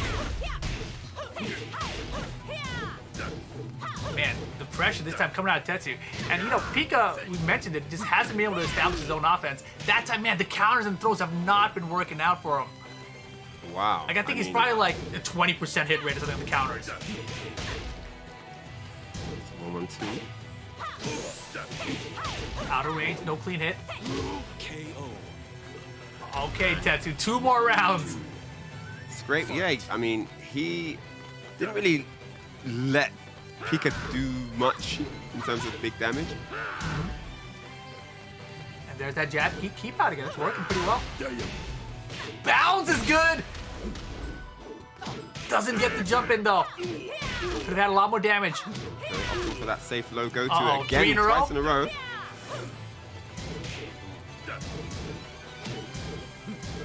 Yeah, that 1-1 keep out even better. As a mix with the Oh hop my, and he kick. delayed it as well. He delayed the hop kick. It was such a good call. Make him think about the low counter hit down 4. Again, we've seen that before. The throw break into the down 4 counter hit. He's really good at getting those. What a combo! Wow, it reached, and downstairs we go. Oh my gosh. It didn't kill. Oh no! Oh Rage no! drive. Rage drive. Oh. Why would you do something so punishable? If I was testing that, I just run up and down back 3, right? At that point, why not? Yeah, I guess so. That would have worked as well. Would have worked. Or run up and stand and then do like a 50-50 hop kick or down back 3. 1 round apiece though. Ooh. Is it gonna be a reset, guys? Give me 1s in the chat for a reset. Give me 2s for a Tetsu win right now. I want to know what you guys think. You guys been watching the whole set, and then you got your analysis ready. Life bars about even here. Yep. Even in rounds, games, and The life. counter's good into the hop kick. That's so good. Beautiful stuff gosh. from Tetsu. Wall carry. Give me this So- round. 1 more round to win the tournament for Tetsu. Blue sparks all day. Tetsu looking really good for the money here, and the PS5. Don't forget the PS5. Can't forget the PS5. I know Tetsu has he's looking for it right now. Oh, but the down 4 counter hit stops him in his tracks. Okay. Pika now, he's got 2 bars. Oh no, but he's eating a low. Tetsu dead. Bounce Oh, is he goes for the good. counter. Yo, Great Pika. stuff here. Gonna leave him Take us in to a rage. final round. 2 bars as well. The Oh, rage no, he got drive. hit. Oh my gosh, this The is blue big. stuff. This is bad. One more hit could do it. Oh, He didn't hit it. Oh boy! It didn't kill. oh, the chop! The chop to the toes. And that is really unfortunate. It looked like we were on the verge of a comeback, but Pika unfortunately got clipped at the end there. And that is it. Tetsu is your Dojo Fighting Fest champion. Great run all the way through. Closes it out on the winner's side. Phenomenal performance to that man. And man, just a great grand finals all round. Yeah, fantastic top 3 throughout. You know, shout out to all the players for this one. At the very, very end there, you know, we saw Pika do the down 4, max mode cancel down 2. And that's like one of those little cheeky things you do that's just trying to close out the round. No one expected it so fast, but it didn't do enough damage, right? I think down 4, max mode cancel down 4 would have actually been the play there in terms of damage needed. So a little unfortunate there. Came up a little bit short. And, you know, shout out to Tetsu winning the tournament. But, you know, in that moment, having the composure just go like, it didn't kill. I'm going right back in. Don't even think about it. Yeah. Smart stuff. But Now- one thing, okay, you go ahead, Jeremy. Please, actually, I would love to hear your thoughts towards the matchup, Well, Brian. I was going to say, like, you know, I think it's really great that we had that first set because, you know, for the viewers as well, for them to see how top minds develop over time, right? Because we had that first set, which was a very different affair. But in this second set, even though we didn't get the reset, we saw so many momentum and psychology shifts throughout, right? From game 1 to the end. So I think that's really good just to see how these really smart minds develop over time. You know, what changes when the guy starts adapting to your lows. What do you do then? How do you employ certain strategies then? And, you know, where do you need to be patient versus where do you need to be the aggressor? Where do I need to take the lead of the round? You know, and in these replays, we're seeing some of those moments where it really looked like one guy was just dominating completely, but then the other guy had the counter. Whether it was a counter, low parry, sidestep into a punish, a rage art, there was a move that could get into the mind of the opponent and do the damage. And I think this has just been a really good example of psychology in gameplay. And there's the bracket. Oh my God. Tetsu and Pika. What a close set. Literally could not have been closer in that final round. But Tetsu is your champion here. And just look at the carnage he's left in waste on left and right side of his body along the way. Great stuff to every single player here. Man, what a great top 8 it's been. Absolutely amazing.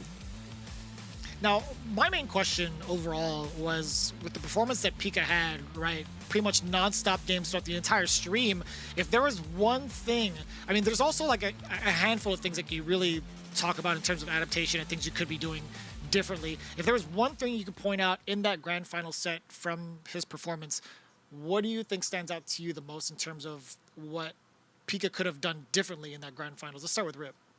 I think defensively there were a couple of issues, right? Like if you look at the very first set they played, he was not launching the down back 3, the low from Lydia. Whenever he got the block, it was only like this while standing 1 knockdown punish instead of the full launcher. We saw that adaptation come through in the final set. We saw a lot more launchers coming out of it, and that helped a ton. But even in the final game there, went back to the old punish, didn't get the launcher on it, right? So defensively, there were some holds against Lydia. The one thing I liked a lot was the jab keep out he started using, but that was, again, very late into the set. It's probably like game 2 or 3 where we finally saw the jab keep out come into play. And the jab keep out was working to stop the down back 3s. It was stopping the approach that Tetsu was using with the down forward 1s, etc. So I really liked that, but I think it just came too late. Yeah, so I mean, yeah, I agree with that from Rip, definitely. Like, one of the things I was going to say was his capitalization on mistakes, you know, which is like the blocking, punishing from the down back 3, improved phenomenally over the set, right? So his capitalization and his damage output got a lot better, and his pressure upkeep, I have to say, you know, like I was saying, keeping Lydia pinned at the wall, etc. But the other thing that he could have done better in terms of that is when he did move, you could tell where he was in his own bag, so to speak, really thinking about how he wanted to apply himself, because he would do certain things, then always leave it. Like when he did moves that ended close to Lydia, he was always unaware that the low's a risk. Like it looked like he wasn't prepared that the low could come, and he got tripped many times. And you know, when Lydia was in that space, he was very often leaving the legs vacant. He was very often leaving that space open and free for damage. And it just shows that in his mind, he was more focused on what he wants to do, more than what will happen if it doesn't work. And you always have to, when you want to do something, you always have to think about, what does the move I want to do right now? No, what will happen if the move I want to do right now doesn't work? You always have to program that in. You almost have to have that programmed into your muscle memory, you know, into your brain cells, so that you've got the answer ready for if it doesn't work. Obviously, you're looking for the counter, you're looking for the launch, you're looking for the pressure.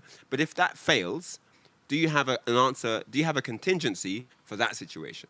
And you always need to be ready for what space you're going to be in. You know, what area have you put your body into for them to get damage off you? Are you in throw range? Are you in trip range? You know, are you? So you always have to have that in mind as well as what you want to do. And I think if he had done that, he could have won the set. Well, I'm hoping Pika tuned into the rest of the stream, or at least gets to clip these moments, because as very detailed as they are, I think it's very imperative going towards taking these kind of steps to ensure maybe victory in the run back or even in the next tournament that he enters. But either way, great performance all around from all of our competitors. Again, if you ever want to see yourself in this top 8, potentially in one of these tournaments, compete.playstation.com is where you need to go, because you have a chance to win a PlayStation 5. That's pretty cool. I don't know, man. Like on top of the $1,000 you would get playing at the comfort of your own home, playing your favorite fighting games, sounds like a good deal to me. Compete.playstation.com. Ladies and gentlemen, that pretty much wraps up our European region for Tekken 7 and Guilty Gear Strive. But come back in just a few hours. We'll be covering over North America. Again, big shout outs to you, Rip and Ryan Hart. Again, you guys are freaking amazing. Love you guys, man. It's not going to be the last we see of them. So again, tune in just a few more hours, actually. We'll be back with more of the Dojo Fighting Fest. Take care, everybody.